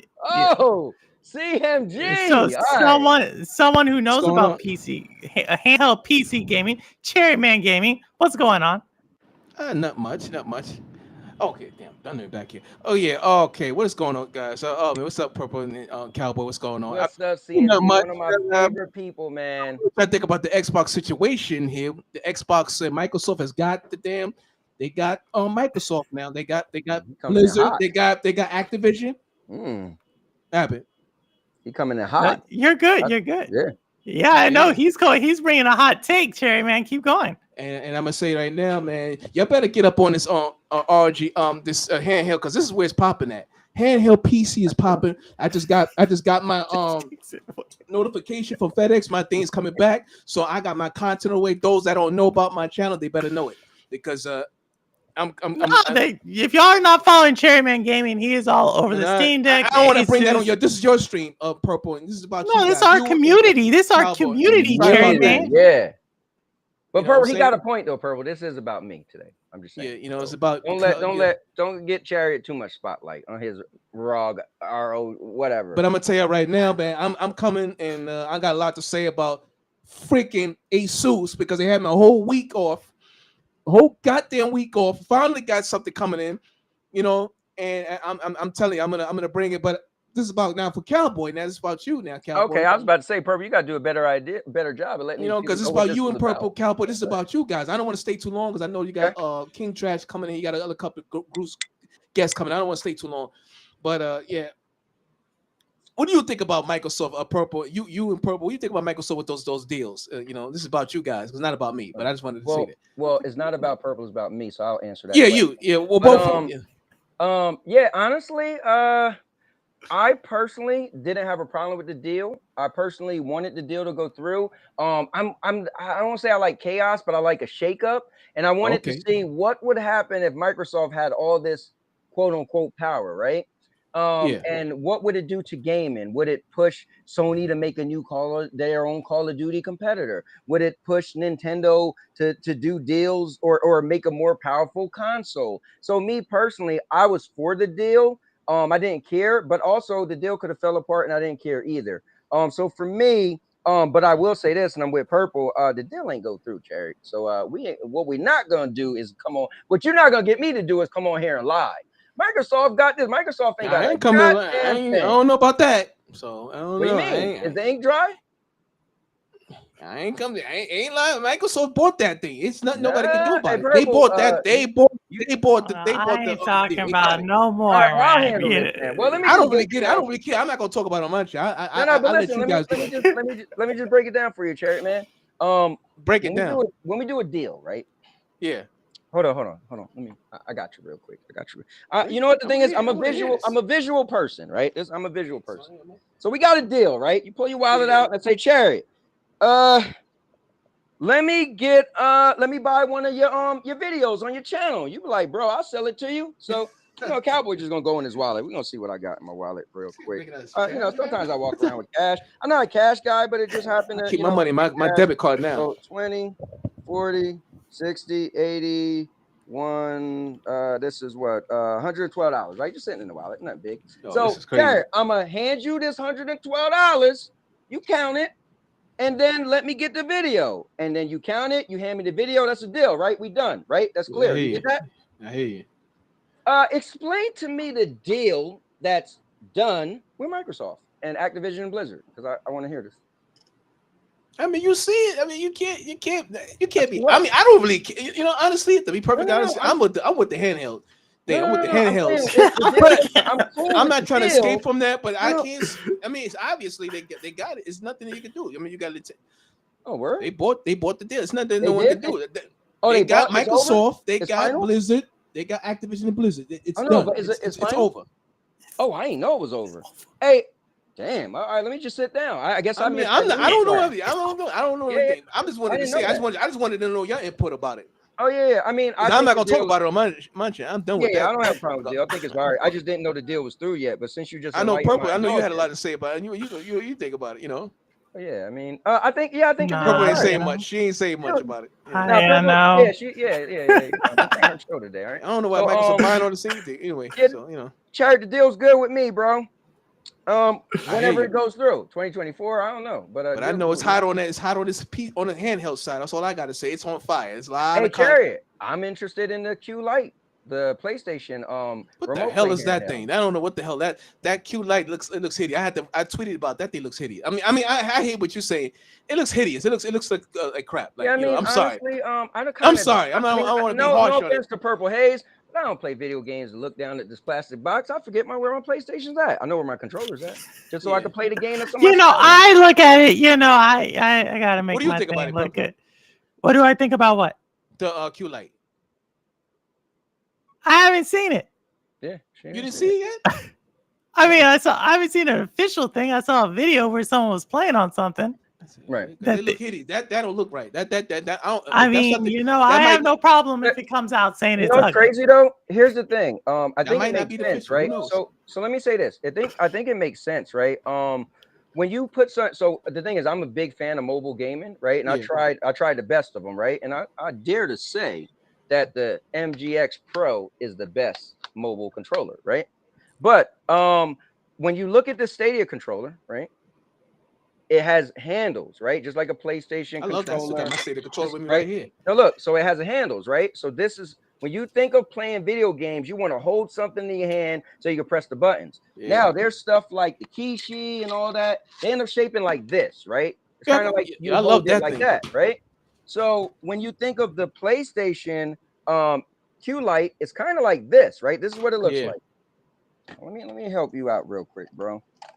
So it looks like this, right? It looks like a PlayStation controller split in half with a screen on it. That's what you want. It doesn't matter that's what you want to feel good in your hand. You want to feel like you holding a real controller with a screen. That's all you need. So I don't know how beautiful it needs to look, But what you need is a Makes sense. controller I feel you on with a that. screen, and that's it. So, but that's just from me with all the knowledge. I Hey, have. you gotta game what you like going. That's what it's all It just about. Where makes you Man. sense. game, how you game. You know what I say, Cherry Man. But But you But need what to you add something new, Purple. You need to add. It ain't about where you game, how you game, what you game on. Because I Just know make you sure miss it Stadia look Purple. I good. know you do. Just make sure it look good, and you good with me. But how you like the no, you know, I Amazon noticed I Luna? don't say that. I don't say that one. What's that? Go ahead, Cherry. Go ahead, Cherry. How you like the Amazon Luna Purple? Amazon Luna. Damn, that's still a thing. Luna. You're right. horrible. That's Stop the it. thing? I'm Stop trying it. to get answers from Purple because you're quiet. Like this is your Because this is No, my this time. Do you is not Cowboy. listen? This Cowboy show. Yeah. Cherry Man's So, always never about me. It's never about right me. now she's just bringing people on to ask me questions. So, But if you want okay. to, know about, but I'll give you that. I'll give you this one about Amazon Luna. Woo. I think if that's where you like to game and it has the games you like, then I I'm thought all we were about. getting a real answer. I thought we was gonna What get a about real you? answer. Oh, Hey, this is Purple, your- you know okay, what? it's about They Cowboys, just so- announced. Hey, Charity, they just announced. You ready for this? Yeah. They're adding 3 new games next month, and and 2 of them they already had and took off the service and brought back. Bro, whoever paying for Luna right now, you got to be kicking something over. You getting 3 games next month, and 2 of them was already on the service. They left and bringing 2 back. They That's ain't a never W. do that to you. But Cherry Man, we're trying to get through most people. If we got time, we'll come back. Cherry Man, thank you. I'm good. I appreciate you having me up. Thank you, Nate, fellow New Yorker. But thank you, Chairman. Go pull you off, and we're gonna bring on. Been waiting. Thank you, Chairman. Though, thank you, and we're looking forward to the videos when you get your Asus, our ally, back from FedEx. Thank you, and check them out, y'all. Cherryman Gaming. All right. So here we go. We have King Thrash. Are you still there? Yes, ma'am. Can y'all hear me? I mean, loud and clear. We can hear you, King. We can hear you. Yes, ma'am, and sir. Boy, I should say, Cowboy. I'm just being accurate. Congratulations on your healing. I'm glad that you're looking better, feeling better. You're being your normal awkward movement self. I'm getting there. They still say I still can't lift more than 5 pounds, so I can't pick up anything more than 5 pounds. So I'm getting there. That's good. I mean, that means you can't pick up that that heavy old Xbox controller or the PlayStation controller. You gotta. Oh, I thought you was gonna say I can't hold my balls. Yeah, I do have trouble. Oh no, we've heard about the lightness of your ball area. Oh, you heard about that, man? There's a circle of rumors about why he's not Cowman instead of Cowboy. There's a circle of joy. I know that. You have boy jewels, is what they're saying. So this is what it is. But hey, what are you on here for, man? I've been Cow King or something. I just want to be Cowboy. But that's just. I have questions. Okay. How far is too far for you in gaming? With me, 0. Like you could go to the moon and back. I'm good. No, I'm talking about in gaming. In gaming, how far can a company stretch you before you be like, okay, I'm gonna say something? I mean, for instance, right? I do like AAA games. So for me, Stadia, I was bothered with Google when they fell back on AAA games. So that literally kind of broke me. When they didn't get WWE, I was hanging in there, and then when they just kind of, they was kind of falling off a little bit. Once they didn't get the WWE, and then I played Marvel Avengers and found out it looked better and had no load in on my PlayStation 5, I was out. But so a company, I mean, personally, I try to play the companies and I'll let them play me. So if they don't have what I want, then I'm going somewhere else. But I'll keep my eye open. I wasn't like done with Stadia. I just felt that second quarter they were going to make a comeback, and I would have came back. So okay, good answer. Well, I got a deeper question then. Oh, let's do it. How do you feel about Microsoft getting rid of the Xbox name? Or have you noticed that that's what they've done? Yeah, I've seen the whole Game Pass core and all that stuff. Which is crazy. But it makes sense, right? I will give Microsoft this, and I said this live a bunch of times. And some people may disagree, but I feel like Microsoft is typically ahead of the game. I feel like if you look back on not way back, but if you look back to the Xbox One, everything they wanted to do and all the gamers scrutinized and was mad about, everything they wanted. How long ago was that? What, I don't know, 8 years ago. Everything they wanted to do, we're doing it today. So they were just ahead of the time. It's just like whenever you bring something new, people typically is new, they don't like it. It's new to them. They revolt, right? Like if aliens came, which we're talking a lot about that nowadays, we're probably like, we don't want to be cool with aliens, but 10 years later, we all peaceful with aliens. I'm married to aliens. So I think that's the thing with Microsoft. So I think they're usually ahead of the game. Right now, we don't want to hear what were they ahead of? gaming. What's the thing that you're saying that they were ahead of the game on? Digital. They heavily wanted to do digital. They wanted to do games online all the time. Guess what? All these people playing Destiny, and I can't count how many games is only online. When Sony came on stage and said, "This is how you really trade games with your friends. You hand them a game." Guess what? Today, more people buy digital. So guess what? Nobody's handing games over anymore. Microsoft was ahead of the game. That's what they saw. But we, as consumers, we felt that was an anti-consumer. We didn't like it. Now we had in 2021, Microsoft was considered the most consumer friendly because they add in games on Game Pass for only $15 a month. So I think now we're like, well, we don't like it because they're not adding enough games, right? But guess what? How is it consumer friendly still there? If they're not, if they're not going to continue to do what they used to do, and then raise the price of the service, and then give us the games that we are waiting for, the first party games, not even to utilize the thing that they promised us most in the Xbox having the most powerful. How is that consumer friendly? No, so I explained to you in 2021 why it was consumer friendly, why people was going crazy for it, right? But they dropped the ball in 2022. All of this I talked about on my channel. King Crash, you gotta watch it more. But you could see those videos of me beating you in Tekken on my channel. I bet you seen that. Anyway, so they dropped the ball. Did you play the video part of me beating you, or?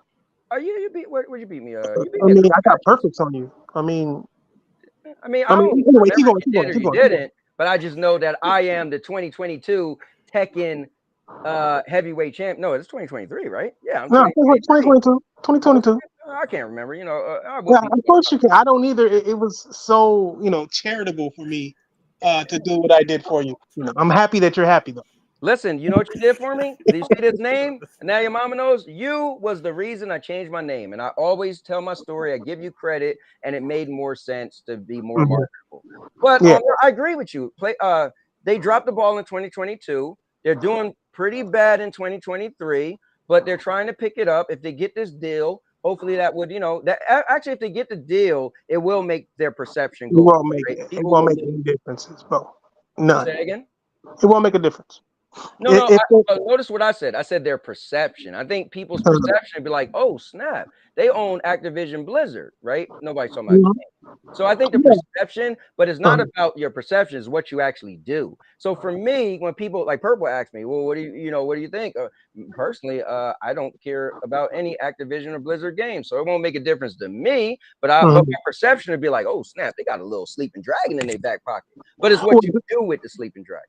Yeah, that's true, and it shows in their court documents that they're going mobile. They're not even trying to grow the console. Still trying to figure out how that's consumer friendly. When even in their emails they're saying that they want to get rid of the consoles and go straight mobile. Are you ready to become a mobile gamer, Xbox player guy type person? Am I ready to go mobile? Are you ready? Are you ready to play on a cell? Are you ready to play Call of Duty on a cell phone and a cell phone only? I don't own an Xbox now, so. Why not? Well, you have a cell phone, right? Yeah. So. Then that's all Microsoft cares about. You have an Xbox. Yeah, I mean, I played and beat Hi-Fi Rush. I had to force myself to do it, but some of that was spent on my phone. I played a lot of Hi-Fi Rush. So. All right, and one final thing before Purple kicks me out. Before she kicks me out, the console war comment I heard you say earlier. There is no console war. The console war has been over with. Microsoft has been bowed out of its last generation. That is true. Gamers saying they like this game and don't like that game should be something that we should be vocal about if we want these companies to know what we want. Yep. We still got to maintain the fact that we are customers. We do not work, and I think we don't work for these companies. And I think that's where the mishap is with a lot of these people. A lot of people want to pretend that they work for this company and are hoping that they communicate with them. But at the end of the day, we need to be vocal about what we like and dislike. The reason why Xbox is where it is today, consumer friendly or not, the reason why they are where they are now is because not enough people told them they didn't want this. and we've seen them change before with the When they want Xbox to raise One the launch. prices and stuff. Yeah. Yeah. So we need to, as gamers, need to stop pretending that we don't have power when we do. We have all the power. It's our money that they want. They can put out as many games on these services and put them as cheap as they want to. If gamers aren't buying, then they aren't making money, and that is the end of the Real. story. So the console war thing, I believe, is over. But do you believe that? Who do you think is the most important figure in the console quote unquote war? The business war. I'm gonna call it that because that's what it really is. It's Sony, Xbox, Nintendo. Who's the biggest factor in it? I think right now Sony is, just because to me, I'm always gonna, the common denominator is games, right? So Mhm. it's games. And I Mhm. think Sony off through in a single year, they Mhm. typically have the most amount of games that comes out that makes the buzz. Now I'm not knocking Nintendo, but Mhm. Nintendo they play it safe. And so when they games come out that has the buzz, those are games you like you've already heard, you don't played 80 of them. Like, so it's not like it's like and it's not revolutionary, right? It's not Mhm. like Zelda, right? Zelda, I think is gonna be game of the year, but Zelda, I don't think like it grabbed their fans, their core fans, and people who was on the fence, but Zelda didn't grab. I talked about this yesterday. Zelda, there's a thing, right? There's what's called a target audience. Those are the people you make something for. Like when people say that you like look ugly, guess what? You ain't the target audience. The target audience is for people who already play remote play, like me, and who is interested in remote play. If you're not target audience. So Nintendo, they have a huge target audience, but they have a problem with what's called the general audience. The general audience is just the casual random person. You have to figure out a way to either have your friend, they have to figure out a way to have their friends get the general audience to jump in because you're the target audience, or a trailer pull them in, like how I bought this monitor that Holt's got a problem with. I don't know why he ain't spending my money. So anyway, but I think Sony does a great job. When Sony makes a trailer, remember they do movies. So obviously when they put a trailer out, again, they're great with marketing. You'll watch a trailer and be an Xbox fan, and you'll be sitting there like, I ain't gonna lie, that game look kind of dope. Like it, so I think reason why I give Sony the credit is because they're the needle movers as far as video games. I think Microsoft had a good name in 2021 as far as being consumer friendly, but that died a little bit, and people are hoping Call of Duty and Blizzard could help that happen. So it's Sony for me. I think Sony put the trend out there of this is what a great game looks like. And let's not forget, for any Xbox person in the audience that's mad at me, I ain't say it, but Microsoft said Sony games are higher quality. Now, I didn't say it, they did. So I they think, said everything. They yeah, they said said it. So Xbox I think, is basically yeah, trash. And yeah, I no, mean that's I they're didn't say that. saying. King, I mean, I trash. believe games are great. I think the console is great. I think the people behind the console are trash, literal. But before I go, um, um, I will add a point to what you were saying. I think that where Sony and Microsoft mixed up, and what Microsoft is really doing is trying to fix that mix. Is Sony is more attractive to American gamers than Xbox is, and I know that doesn't sound too big, but that's a Japanese company. They already have Japanese developers behind them because they're a Japanese company. They have Japanese games and third-party status, but they are really pushing the American and taking over the market that Microsoft should have.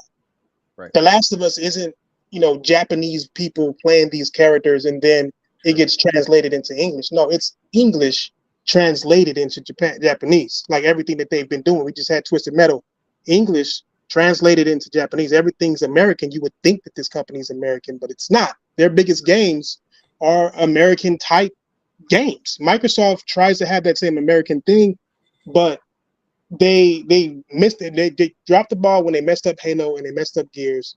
And in order to get into the Japanese market, they're pushing the cell phones because in the Japanese market, the cell phone gaming is where it's at. So they're trying to balance it out. Microsoft is trying to balance it out, but they're making the mistake of not balancing console and mobile to get both markets. They will never get the console market in Japan, and it's looking like they'll never get the console market in America either, or Europe. So mobile is their best bet, mobile and PC, because there's more Chinese players on Steam than anybody. So I believe that that's their goal. Their goal is to get these people to buy, then they can worry about the Americans. But I think Xbox is going to be no longer. I think the next console that comes out if there's a next console, it will not be named Xbox. And you can tell by just it might be called Game Pass Square. You know what I mean? It just all signs are pointing to they're getting rid of the name brand Xbox, and I think that the next console, if there is one, it might be a dongle in the back of your TV. Yeah. But And they'll call it Game Pass X. Yeah, something like that. Real talk. Yeah.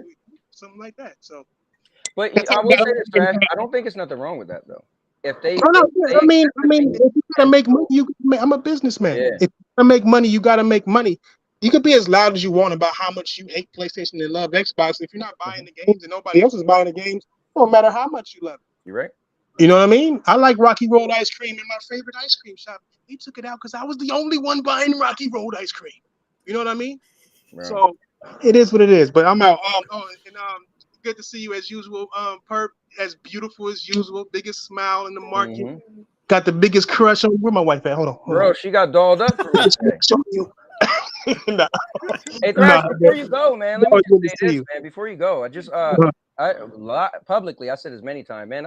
I'm glad I met you, man. Thank you a lot for it's like you kind of mentored me in a way. Like I respect you. I look at your channel. What I love, what you said to me is you said I just wanted to do what I do the way I want to do it without being changed. And you literally said, look, you don't find people like my channel. Nothing changes me. And so I'm kind of like that too. Thank you for the nuggets you gave me, man. You are definitely somebody that a lot of us look up to. And I want to publicly say that, man. So hey, I look up to y'all. And I know that sounds like the cliche answer, but I'm here. I watch chat. I told Perp I'll be watching her channel. And she think I don't. I be watching your channel. I be at work. I watch your channel. I'm always here. Yeah. Even if I don't catch it live, I watch it not live. Is because I love the content that y'all put out, man. And I ain't nobody. All I am is some man, that you're somebody. Listen, I don't see myself. I see all of us as equals. We're all gamers. We all love gaming, no matter what console it is. And we should have that respect for each other on that. But you guys, I love to watch. You know what I'm saying? Especially that smile. I can't get over this girl's smile, man.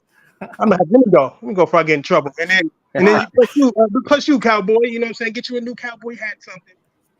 Put a band-aid on the left side so you can kind of like show that your shoulder on that side, whatever it was. Was it your left or your right? Right.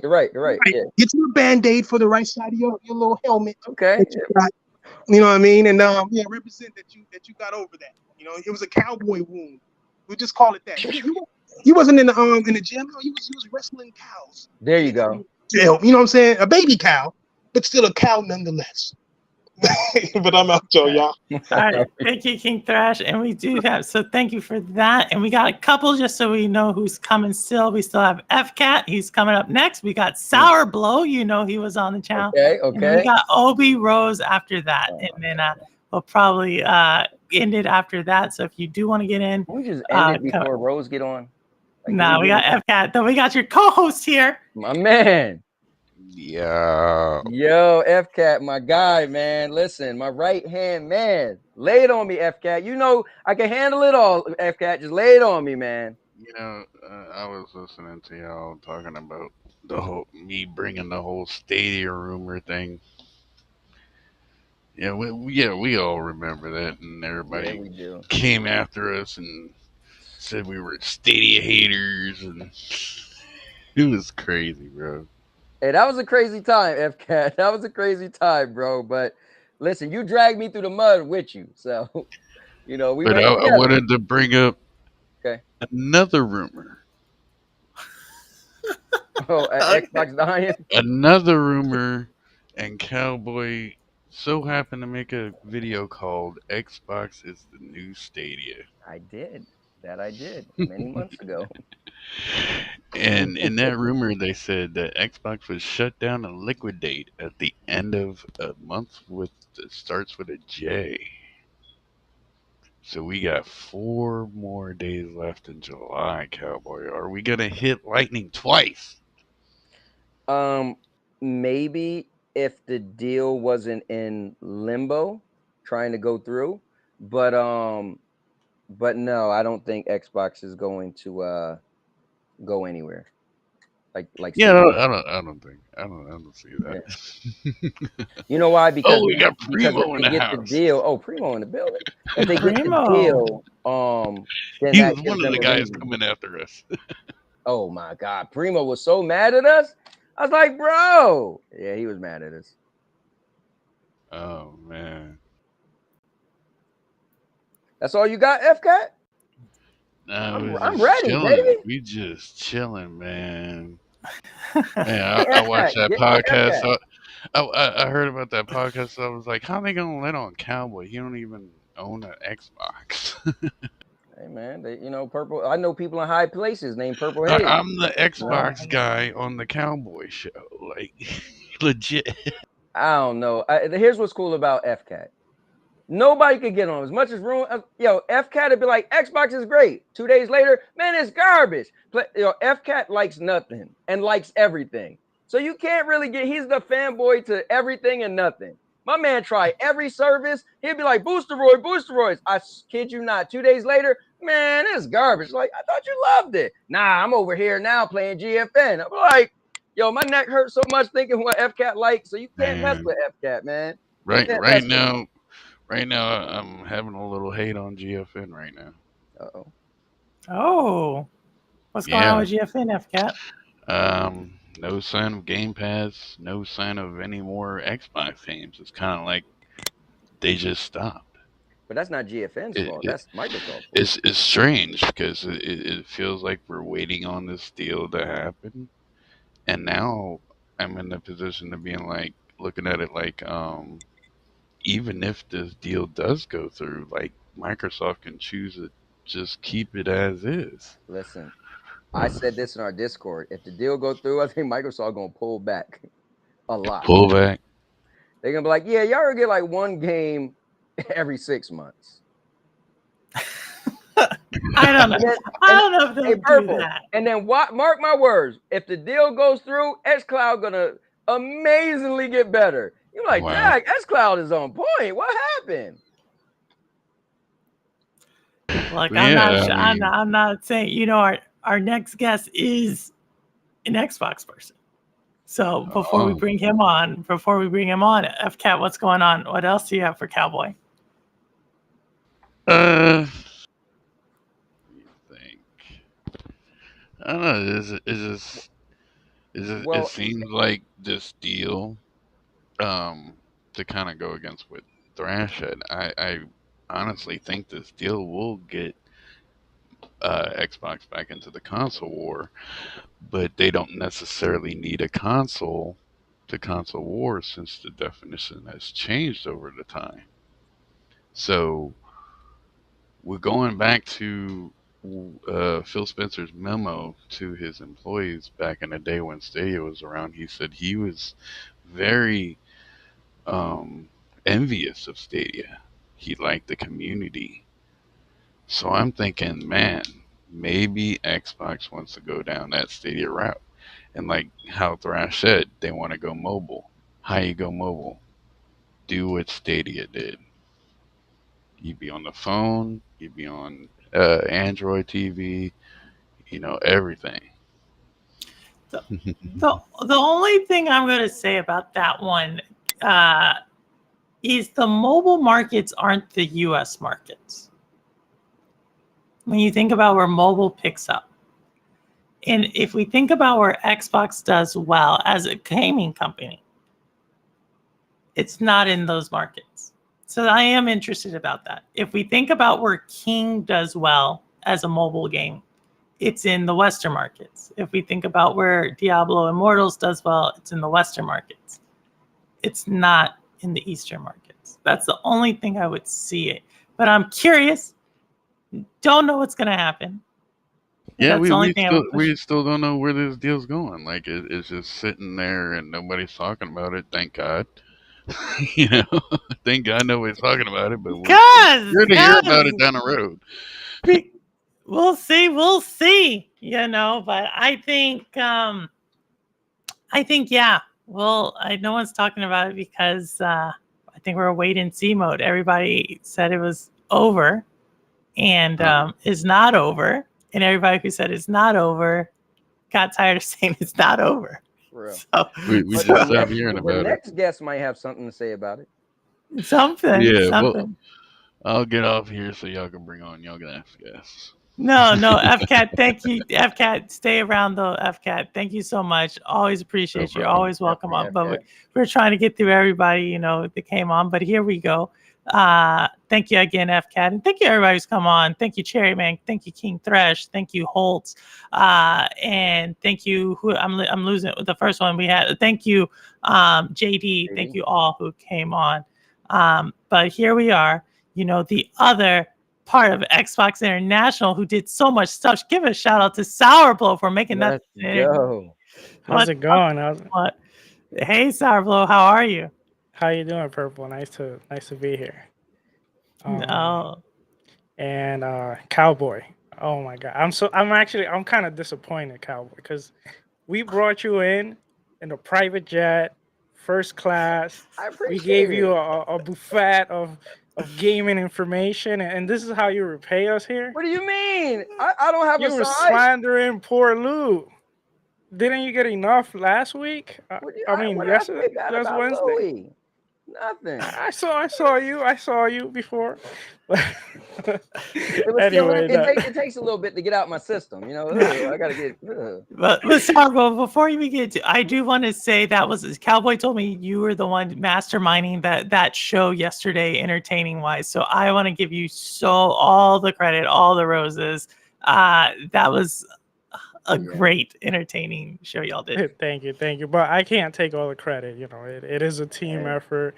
Lou did a great job with his acting and in the video, and then Silent helped in the background. It's a teamwork at the end of the day. But yeah, excited to be here. There's actually, you got great conversation here. There's 3 takes I want to get into real quick.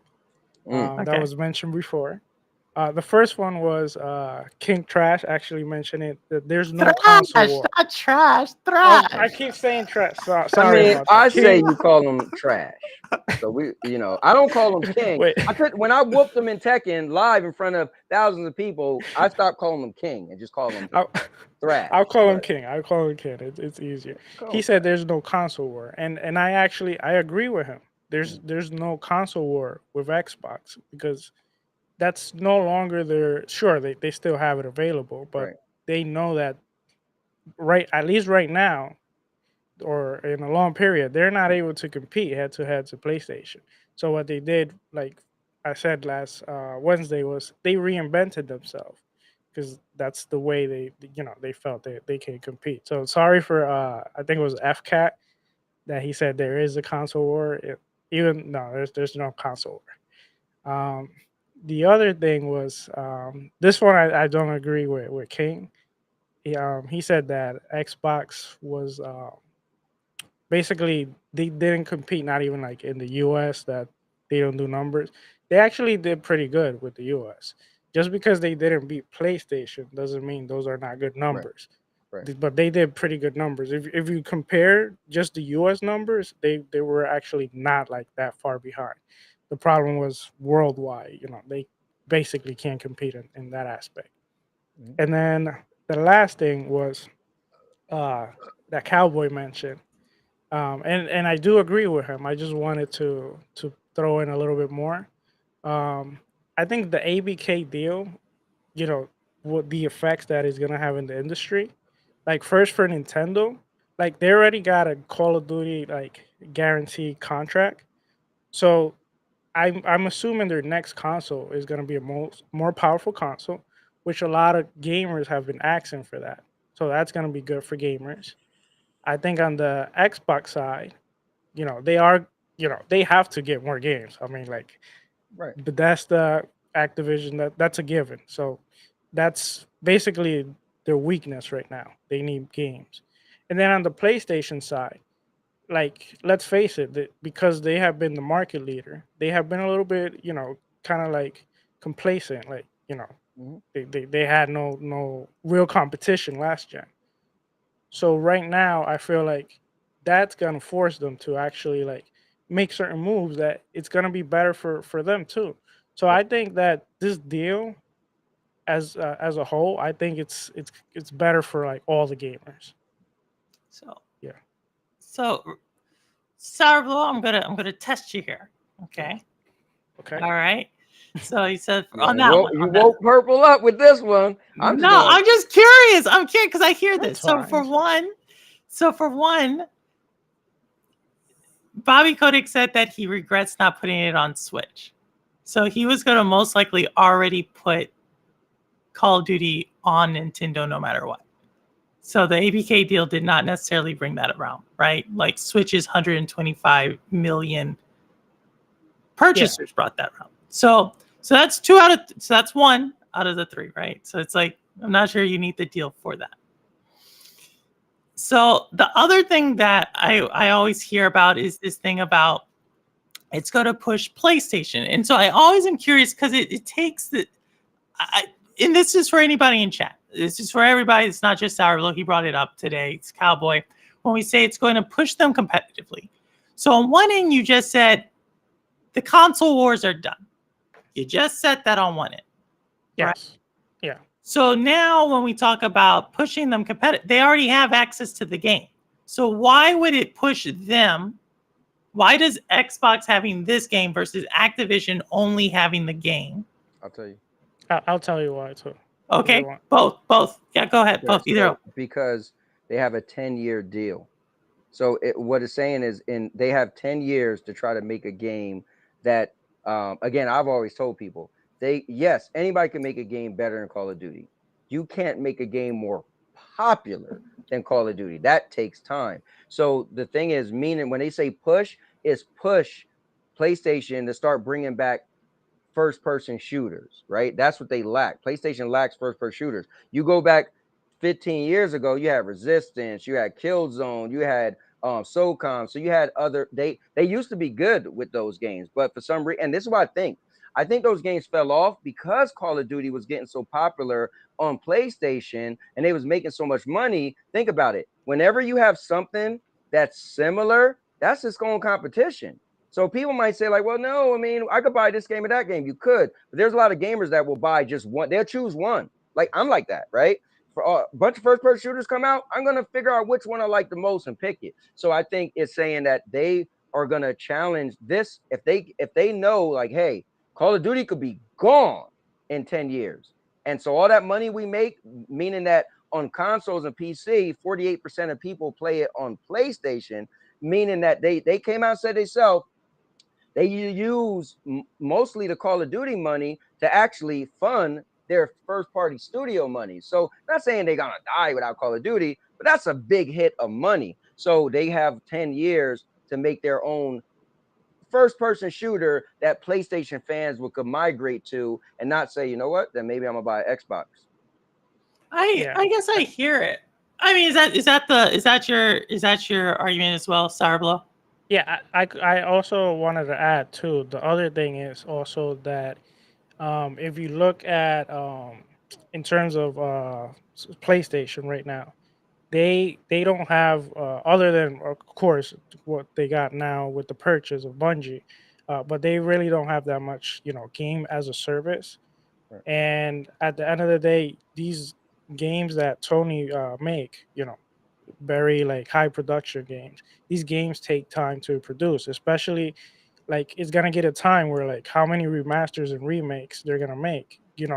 People are gonna ask for new IPs, and when you make these new IPs, they take time, and you have to spend a lot of money. So that's why, in a way, they're looking at Xbox, where like they don't have those games, but they're kind of set up with the live service game. Where now, if you look at their last showcase, for example, they showed a lot of these single player games that people have been asking for, and I think that in that situation, like towards the future, Xbox is better set up with these games, and PlayStation is gonna have to make these live service games that are gonna basically help produce continue produce a game. Not that they can't make it. I think Right. they will. I mean, they have to have But one thing you a have to few add hits, but though, Sour, is that yeah. remember we're at 2023, right? So 3 years from now, PlayStation said they want to have 12 live service games. 3 years isn't Yeah. that far. So when you say in the future Well, Xbox would be better positioned, did they say they want to have 12, or I think they said they had 12 in production. they want by 2026 to have 12 active live service games. Now, when you said it better position, if Sony still got the movie quality games and they got 12 live service games, they're doing pretty good. No, yeah, Yeah. definitely. So, But You know, but I think sorry to interrupt. no, I go think for they it. said they were in production. I think, and whether in not production or not, but they necessarily. said by 2026 Not they want to. necessarily. I don't think necessarily that all 12 of them will come out by that date, because some of them, might get delayed. Some of Yeah, them good. might get rolled back. If they don't see that, it could be beneficial. But I do think that those games are coming, and some of them might not be hits, but they will have their hits. Yeah. Yeah. Yeah, I guess. So the only thing I say, and again, y'all know I don't have PlayStation. I just always you brought up some interesting points that I want to say, and I think when it comes, the one thing that I think that we automatically think is a given, right? Because I always like to say, like in the absence of a crystal ball, you have to look at past performance, experience, right? Why are you so confident that Xbox is going to deliver going forward if they have not delivered currently? Why are we so confident that Activision Blizzard is going to continue to deliver? If Bobby Kotick sells the company now, guess what? I think he's sold high. How can you beat the best Diablo that's launched, the best Call of Duty that's launched, Diablo Immortals that is starting to trail off? King is, as we've already started to trail off. How can you already do that if you haven't been able to do it before? But now you're going to tell me you can do it with even more studios, and also, by the way, a culture that is not the same as the culture you currently have? How is that going to happen? No one's been able to explain that to me. I'll tell you why I personally think, and of course it's gonna depend too. If they change strategy, then things could change. But even though their strategy right now hasn't paid off, but if you look like the games that have a lot of the games that have come out that hasn't come out, like for example Redfall wasn't really under that Microsoft like new management. The games that we're really waiting for from Microsoft, most of them, they're they still haven't come out yet. And I think they're being very patient, that's very good. The second thing is they're allowing the developers to do the games they want to make. And the games that have released, most of them, I know they have been small. They're not the games people waiting for. But if you look at the games that have released, they have released this generation some good quality games. You have the Pentiment, you have Grounded, you have. I know you're not your style of game, See, this probably is not, what, bro. not mine's, but the people that do like those games, and they have No, scored I'm pretty not high. saying they are, yeah. So I think eventually, like when the people, like if they allow these developers to continue to do the work they want to do, and give them enough time, give them the resources, I do think the games are going to be pretty good. And they got pretty talented studios too. They have Obsidian, which Obsidian has always delivered, and they have been releasing at a good pace. So the games they release, for example, Obsidian, they have been small. A lot of people don't like those style. But for example, you have Avowed coming. I think Avowed is gonna be a good hit for some people. You have an Exile is a pretty good studio. You have Playground Games. You have Coalition. I think they do have good stuff. But go ahead, Cowboy. I see you. This is why I made a video called Xbox is a new Stadia. You just sat here with a straight face, and the games you chose to brag on was Pentiment and Grounded. See that? You know what, No, bro? I was not bragging about those games. But you made that. They had some good games. But there were good games. Not No, your but type of games, but they were good. Hear me out. Hear me out. But when that question was asked to me, who's pushing gaming? The reason why I chose Sony is because the games that they've like, because that's just like if you see again, look at the Flash, right? When the trailer for the Flash, the movie came out, right? The trailer, everybody was like, that looked like that was going to be the marquee movie. But wait a minute. Go Because ahead. you're changing. I never said that these games were pushing the envelopes or No, anything but like this that. is my You're problem. changing. You shouldn't use that. You shouldn't even mention those two games. Why Nowhere not? in this conversation of Purple said, what do you think's gonna, if they didn't do this in the past, what do you think's gonna go in the future? You should have been like, oh, Hellblade. I'd have been like, yeah. You was like, Pentiment. Well, Grounded. I can't talk about I can't talk head. about Hellblade 2 because it hasn't released.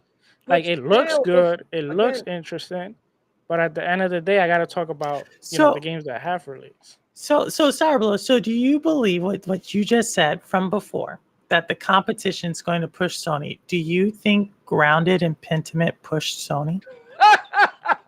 Well, certainly not Pentiment, of course not. But I would say if you look at Grounded, Grounded is a game that PlayStation would like to have a Grounded right now. Because that game, believe it or not, that game has over 5 million 5 million players playing it constantly. Like, they're playing it, and I think Have you played actually I think that Have was you played it? a few months. I have played it and I Oh like yeah, it. I like those type of games. you like I that do. game? Yes, I do. Purple, have you played Grounded? I have not. But again, Starblow said it's not my time. I'm not saying it's a bad game. I'm Purple, not. do you know what saying. Grounded look like? Also, so the I game, so the graphics makes the game good. I played Grounded. I can tell you Because that. I can tell you I played one it. of the games that I still play, it's I know. one of my favorite games, is see, Warcraft 3. Starblow, did you And just say 5 million players play That's what he Grounded? said. The have played Grounded. Oh, yeah, because it's on Game Pass. Guess what? I'm one of them. I'm one of the 5,000 or a million. I'm not doubt. So that's what, but that's the question. See, that's the question I'm asking you, though. Bro. See, right? Because you're saying like when we say, My and man. it's reverse when I'm on Xbox My man International said channel. Pentiment and Grounded. No, but I get what he's saying. He's saying like they would. It helps their portfolio. It helps their portfolio diversification of games. Oh, actually, over 50 million players have played Grounded. 50 million players have played 15. Grounded. I heard 15 million. 5,000. I heard 5 million. I heard 15. No, 15. I got the numbers right here. But no, you know what's cool? If you say have played it, that makes sense. But currently playing it and have played is two different things. See, here's the issue with Game Pass. And this is gonna hurt, but they're gonna know it's gonna happen. When Call of Duty come to Game Pass in 2 years, man, those numbers gonna be high. And in a month, they're gonna be low because so many people aren't even Call of Duty fans, and they're gonna jump on it because it's on Game Pass. True. It makes sense. But now these companies know that. See, it's console wars. We talk about it. They know it. It's like I said on your thing last night. There's always an assessed loss, right? You already know, like even with consoles, you're gonna take a loss. There are gonna some people that's gonna buy a PlayStation or Xbox. That means you lost money, and they're not gonna spend enough money to make it back. But those are the losses that you expect, right? So they're gonna know that numbers gonna jump up and numbers gonna go down. But bro, don't ever mention Pentiment and Grounded in a conversation, right? Just don't. No, I understand what he was saying. I understood. I heard him, but I understand why those games was brought up. He's just saying they delivered for those fans, right? And for those fans, They kind of made it like that was a general thing.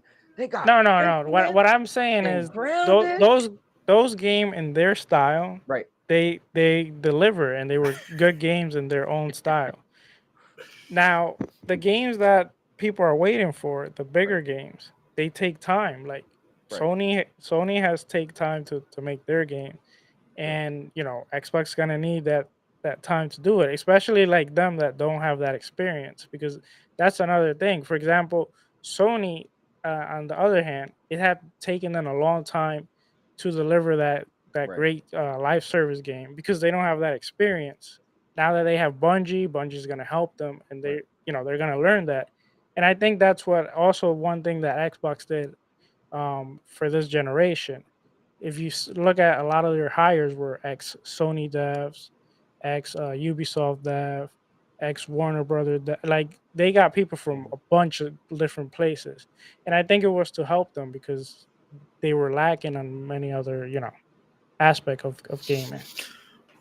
So we will see. I Oh yeah, always say we will see. We will see with Star. We obviously Starfield's a big moment. I still Oh quite man. don't understand the logic where people are saying, well, they didn't have enough time with Redfall, but they had enough time with Starfield. And then we just heard well, the report today that they told them to hold back Starfield. Well, why couldn't they tell them to hold back Redfall? yeah. I think honestly, right there, it was that was a bad decision to I know why just they did it. forget about Redfall, and I think honestly they probably I don't even know, like they probably should have I'll tell you what scratched that happened. game, or they should have just waited and given it more time. But maybe they just put all their resources to Starfield. Hopefully I know what that's it. happened. But What happened? What let's see. happened, Cowboy? What Starfield is happened, it's Cowboy? around the corner. 2021, Game Pass was the darling of gaming, right? 2021, Oh yeah. good games are coming fast. You remember Doc Dark making all the videos? 2021, they won the console wars. The end of the year, 2021, they launched Halo, they launched Forza. People unanimously, if you follow console wars, even me, I was like, because I follow it. You got to give it the Game Pass. They was doing great. I remember me and Doc did a video talking about the future of gaming. All we talked about was Game Pass. It looked great. 2022, the Yeah. mighty has fallen. It took them 12 months to give one exclusive game. So me personally, I think they was like, listen, we gotta give the people something.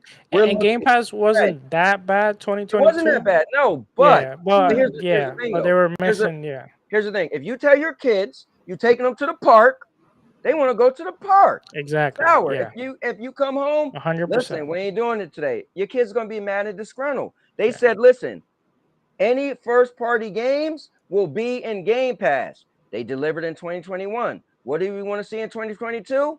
Because at the end of the day, the highest games that's going to come in the subscription service is two things. Either a game that you was going to buy, right? You was waiting for it, whether it was Pentiment or Grounded, right? But you was waiting for Yeah, it. But what tops that is an exclusive AAA yeah. Xbox game that you just got for in a subscription service. So 2021, they delivered, right? 2022, they didn't. The only game they added was Hi-Fi Rush in December. They went 1, 2, 3, 4, 5, 6, all the way around to 12 months, and they added that. So I think they was on the pressure, like, we gotta give them Let, something. let And me so ask you out of this, Starfield, Cowboy, hold up real real quick. quick. Let me just put a boat Okay.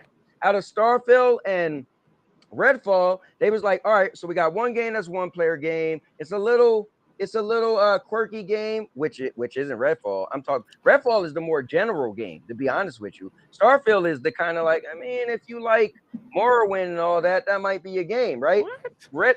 Trust me, No, Redfall is the first person shooter running around that as long as you play first person shooters, it's a game that's been done. Back for Blood, all those games, similar games. Redfall was never the savior No, of no, hear me out. Xbox. No, no, hear me out. No, They no, no. mentioned the two next to come to Game Pass games was those two games. Yeah, I think they yeah. figure, you know what?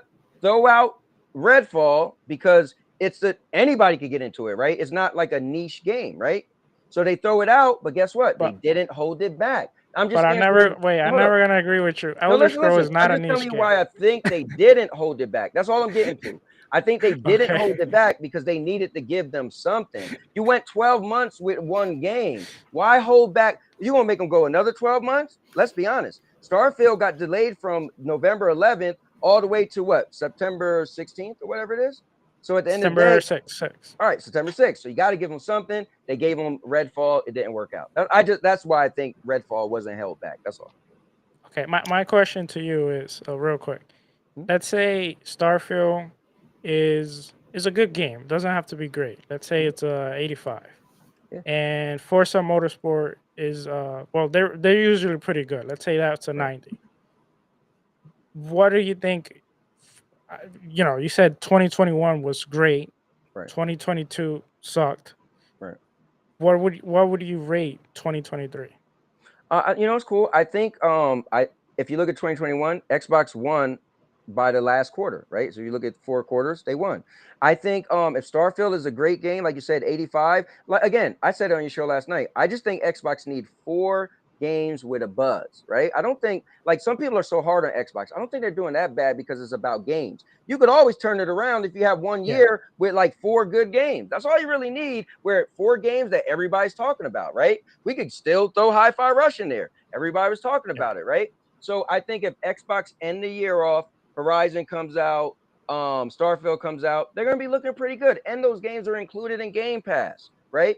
So yeah, I think that's gonna make them look strong. They're gonna look like they're going into 2024 pretty good. Yeah, I think if Starfield is good Right. and Forza Motorsport, I do have confidence in that Oh yeah. one. I'm sure I think it's gonna be a good year for them because at the end of the day, sure, Redfall wasn't what people expected, Right.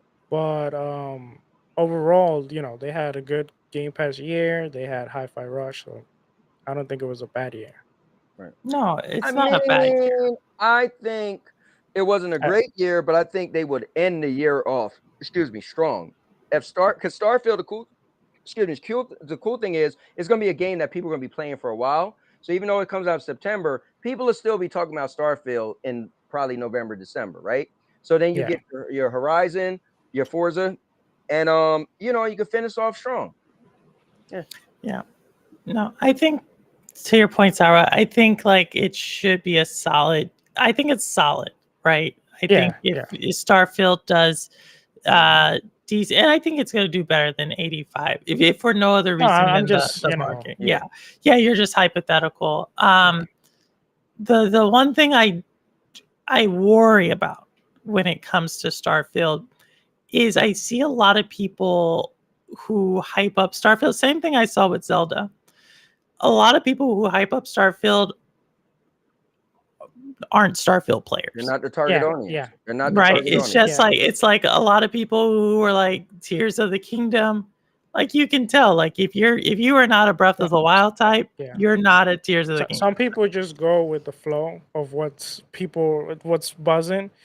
For example, I'll give a quick example. A friend of mine, when Cyberpunk was shown, he got all hype. He was a big GTA fan, and I kept telling him, "That's not GTA. I want you to know that's not your style of game. I don't think you're gonna like it."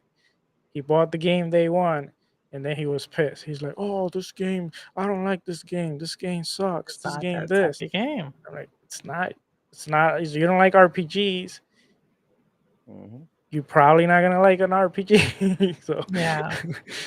So and that's the only thing I think that I worry with yeah. well, So I think obviously like yeah, Yeah. there's gonna be people that are gonna just like Elden Ring too. That's another one. Yep. Like I'm not a Souls guy, but I bought Elden Ring because I wanted to try it, and they said it was a little bit easier for like people to play, and I do think it was a good game.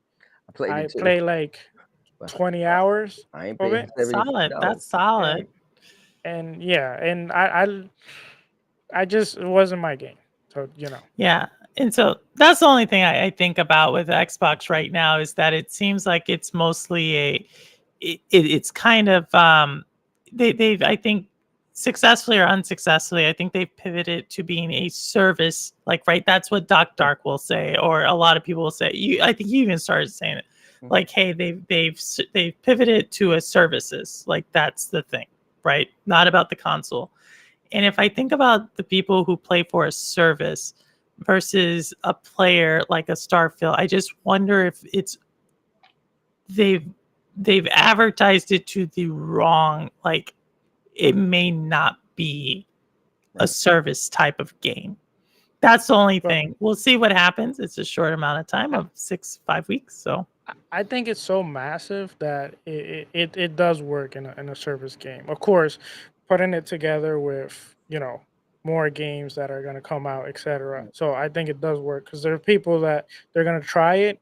If they like it, they might take breaks in between other games, etc. So I think, and the good thing about them, and that's why I think they have a little difference with other like service, kind of like with Stadia, is that you still have the option to kind of like purchase the game and still have it in your library if you really want the game. So it's not like Wait. I as Let's put some stuff. Stadia, you could purchase the You game. yeah, could do you could that too. purchase the Yeah. game, but I the was thing with like, Stadia is like personally for me, like I'm a big technology guy. I'm a big PC guy. Like I built PC. I did it for a while, even like for for business. And when the Stadia idea came out, I loved it. I was like, oh, this is great. mm-hmm. But then when I saw that you had to purchase the game and the service and all that, that kind of disappointed me because the thing is like starting a new company, like not a new company, but starting a new like He's pissing on the gaming grave, division. Stadia. I Cowboy's mean, pissing on you know what's a crazy? grave. Hear me out. What's Hear me weird out. is everything he said They he liked did. about Game Pass and Xbox, he just said he didn't like that in Stadia. And I'm like, I'm No, but hear confused. me out. Hear me out. The Okay, I'm problem. trying to see where this is going. I hope it's not Okay. going Pentiment or Grounded, but go No, ahead. no. I'm The just problem with Stadia is that you He's always dead. had. No, well, exactly. You always had the worry that one day, like if they cut Stadia, like what was gonna happen to your library? Like for me personally, that was always a worry of me. I'm like, why would I invest in a library when when there's a high chance that this could not be successful? And then on the other hand, even though it could happen with Xbox, but Xbox was already like more established, so it's harder for like a business that's already established to actually like go out of business and you lose the library. And you fine. still had kind of That's like fine. You, the yeah, Microsoft store where like right now they're starting to do a lot of game where it's play anywhere, which is great because I'm playing right now like I'm I'm mostly playing more like in my PC, in my handheld, and I when I play in the Xbox is mostly to play with my son, and if I get a console game or whatever. No, well, that's you're one of the fair. That's yeah, fair. yeah, that's definitely fair. But you just wasn't target audience. That's all. But I will Yeah. say this: one thing I didn't get to say to you last night on your channel, and I Oh wanted the wait. people to know was did you didn't know there was a lot of drama with me and Xbox? I had a bunch of PlayStation fans calling me an Xbox Wait, for a what? while. So I made a bit. So I wanted to be different than everybody else. And so when people were talking about Redfall was bad before it came out, the day it came out, I said, I'm not watching no videos. I don't want to see anything from even my friends that was playing it. I wouldn't watch it. And I said that later on at night when I get out of work, I'm going to get Game Pass and I'm going to play it myself. And I streamed it for about 3 hours. And as you heard me talk about it, I said, honestly, I don't think it's a bad game, right? I made a video, and the video was titled Redfall is not a bad game. Did you know it was some channels with 216,000 subscribers? Somehow they found my video and they made videos trash to me. And people would hit me up like, yo, somebody made a video on you, like different Griffin Gaming. I didn't know who the hell he was until that, the mischief guy. And like they was like, look at this bot. And I'm like, they calling me a bot? Like, Yeah, wait, hold it's up. So just so you know, bro, I'm down the middle. One point in time, I'm defending Xbox hard. And I didn't yeah. say it was an amazing game. I just said I don't think it's a bad game. And Yeah, so people get too attached, I would say. Like it happens in our podcast too. Like there's been time where like if we think Xbox doing something that we don't like, or there's a game that we don't like, even if it's Xbox, we're gonna say it. And some people they might get offended for that, or they might even like unsubscribe if we right, right. say it. But it's like it is what it is. Like we have our own opinion. We're not going to like hold back because Yeah. we're just gonna be who we are. Yeah. At the end of the day, we just like games. Like there's a lot of games that I would love PlayStation to bring back. Mhm. Like for example, I keep saying I want Siphon Filter back. I love That's that not game. I had PlayStation though. That's Ubisoft. So you got to no, stop saying that. no, it is PlayStation's No, Siphon Filter. yeah, no, Ubisoft. Ubisoft was talking about bringing it back. The Ubisoft has the rights to that game, so they could bring that back if they want. No, no, it's not. Siphon Filter is definitely PlayStation with Logan. That was actually done by. Oh, I think it what's was a the game that gorilla. Ubisoft was? Oh, what's Sam No. Fisher? Which game is Sam Fisher? Oh, that's Splinter Cell. Okay, there you go. My bad. Splinter There you Cell. go. Splinter I'm mixing Cell. both. Yeah, Yeah. which I also Thank- love. Yeah, Yeah. I'm Well, yeah, excited that's for that. Ubisoft. Yeah, Sorry about that. I apologize. yeah, I like that style of game. Yeah, I'm too. like, hold up. Okay, yeah. No. But yeah, man, I could tell you have strong opinions because you said Pentiment and Grounded. I get what he You said. know, I'll tell you this: what the game that actually got me to Xbox was Sea of Thief. Okay, yeah, I remember. Yeah, So no, So- you did say that. Well, and I spent a lot of money too on cosmetic and all that Mhm. DLCs. That's dope. So got I see him. why you like Grounded and Pentiment. Makes Well, sense. Pentiment I don't like honestly, but Okay. for some You're like, people I it ain't was a good claiming that. game. Yeah, no, I played it, I tried it, wasn't my style. Yeah. Well, we shall see. And I know we've been on. We went. I just looked at it, it's like almost 11 o'clock. I got a school night, but Sarblo, always welcome. You're amazing, and I just want to say, Sarblo, thank you for all the support you give me, like off stream, and when I'm going through a hard time and stuff. I don't think I ever told you that, but it means a lot when you like check in on stuff. So thank you so much. Oh, no problem. I do it because I like your content, and I think you're a great person. No, so thank you so much, and we got to get you on. I love these takes, and it was cool to get the roles reversed right now. But thank you so much. Thanks to you guys. And thanks to Cowboy, and so pull you off, and everybody else. It is a school night. I apologize. I did not see the time go by like this. Still up. This thing was 2021. It's still 20. Like, hey, make sure they're hitting that like. Let me spot check them, man. Let me make sure they're hitting the like button. Hold up. Let me spot check real quick. See how many people hit the like button. Okay. 20, 21.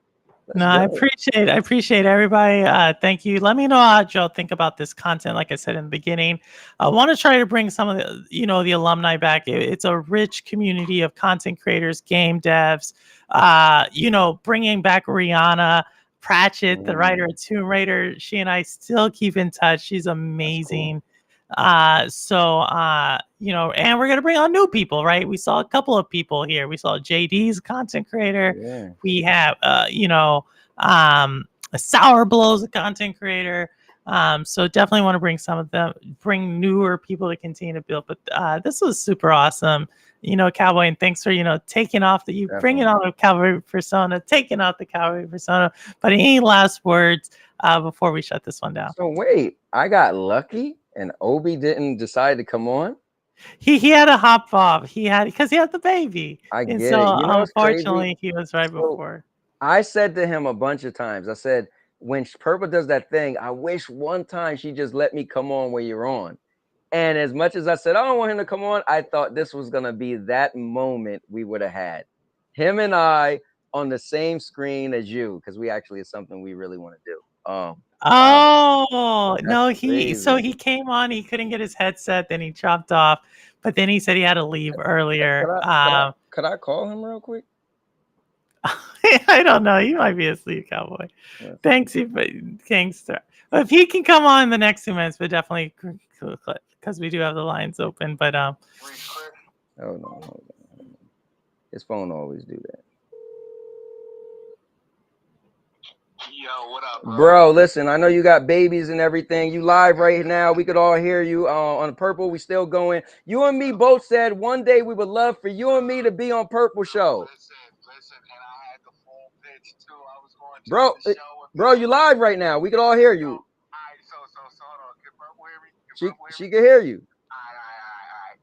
Yo, welcome to Two Podcast. Your whole girl Purple. Dude number 1, Cowboy. Dude number 2, Hitbox. Fellas, we're coming to you live. That's what I'm talking about, bro. Hey, you sure you can't just get on for 2 minutes, bro? I literally, my computer's turned off, bro. You got to give me like 3 minutes. Let me get it turned on. You got your phone? Yeah, I got my phone. Oh, I can join from the thing, can I? Yes, you can. Snap. Yeah, that's right, bro. Hold on, let me get my let me find my headphone. Let me find my headphone. All right, we're gonna get Obi. We're gonna get Obi Rose for a few minutes, y'all. Thanks for bearing. I know some of y'all gotta jump off. Thanks, Rune. Thanks, Sour Blow. I know I've been trying to do. Purple, I, please, just for my I try to. people, you know what I'm saying? Oh man. Wow, it's looking really purpley in the background. I'm loving it. You know, it's real purpley. And y'all did not know I am in a home negotiation right now. Like my real estate agent is trying to get a hold of me. But we're gonna tell her to chill because I got 24 hours to work on this offer. Yeah. So he just got off the call, so he should be popping on any minute. And this is really special for me, Purple. So thank you very much. Him and I, we as you guys know, we live like 7 minutes away. And on my way to work, we always talk in the mornings. And so we was like, man, just one time we both want to be on with Purple at the same time. Here he is. Here he is. Here he is. Yo. Welcome, ladies and gentlemen, to Two Dudes and a Lawyer. Star your host, Purple Haze, dude number 1, the Cowboy, and dude number 2, it's your boy, Hitbox Rose. We are live from the Shades Studio, bringing you all the good news, all the good comments, and you know how it goes. We don't care what you play. What matters is how you play, as long as you play. What's going on? And as long as it's a pretty looking console or phone or whatever it's on. If it's ugly, we got a problem. Purple, listen, we're pitching this to you live. But I had daddy duties. I'm sorry, the daddy duties call. Hey, Rose, tell her we're pitching this to her live. Oh, yeah, we're pitching this to you live, Purple. We're pitching this to you live. We want to do a podcast with you once a month, about once a month. Me, you, Cowboy, we're going to call it Two Dudes and a Lawyer. We're going to be out 2.5 hour show.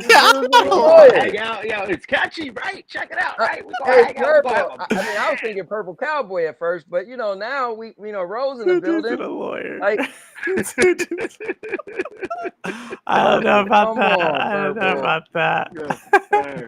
Oh man, come on. We'll talk about it. We'll talk about it. Yeah, we'll talk about it. We'll get your people with my people. We'll talk about it. Your people get with my people. We'll talk about it. If you guys like Two Dudes and a Lawyer, throw those cowboy emojis up. All right. I'm saying, or throw the rose emoji up. Oh, listen, what a great show you guys had. I want to be the first to say this. I love this direction you're going, Purple. I really, really do. I know it's late. I know you got to go, so I'll say it super fast.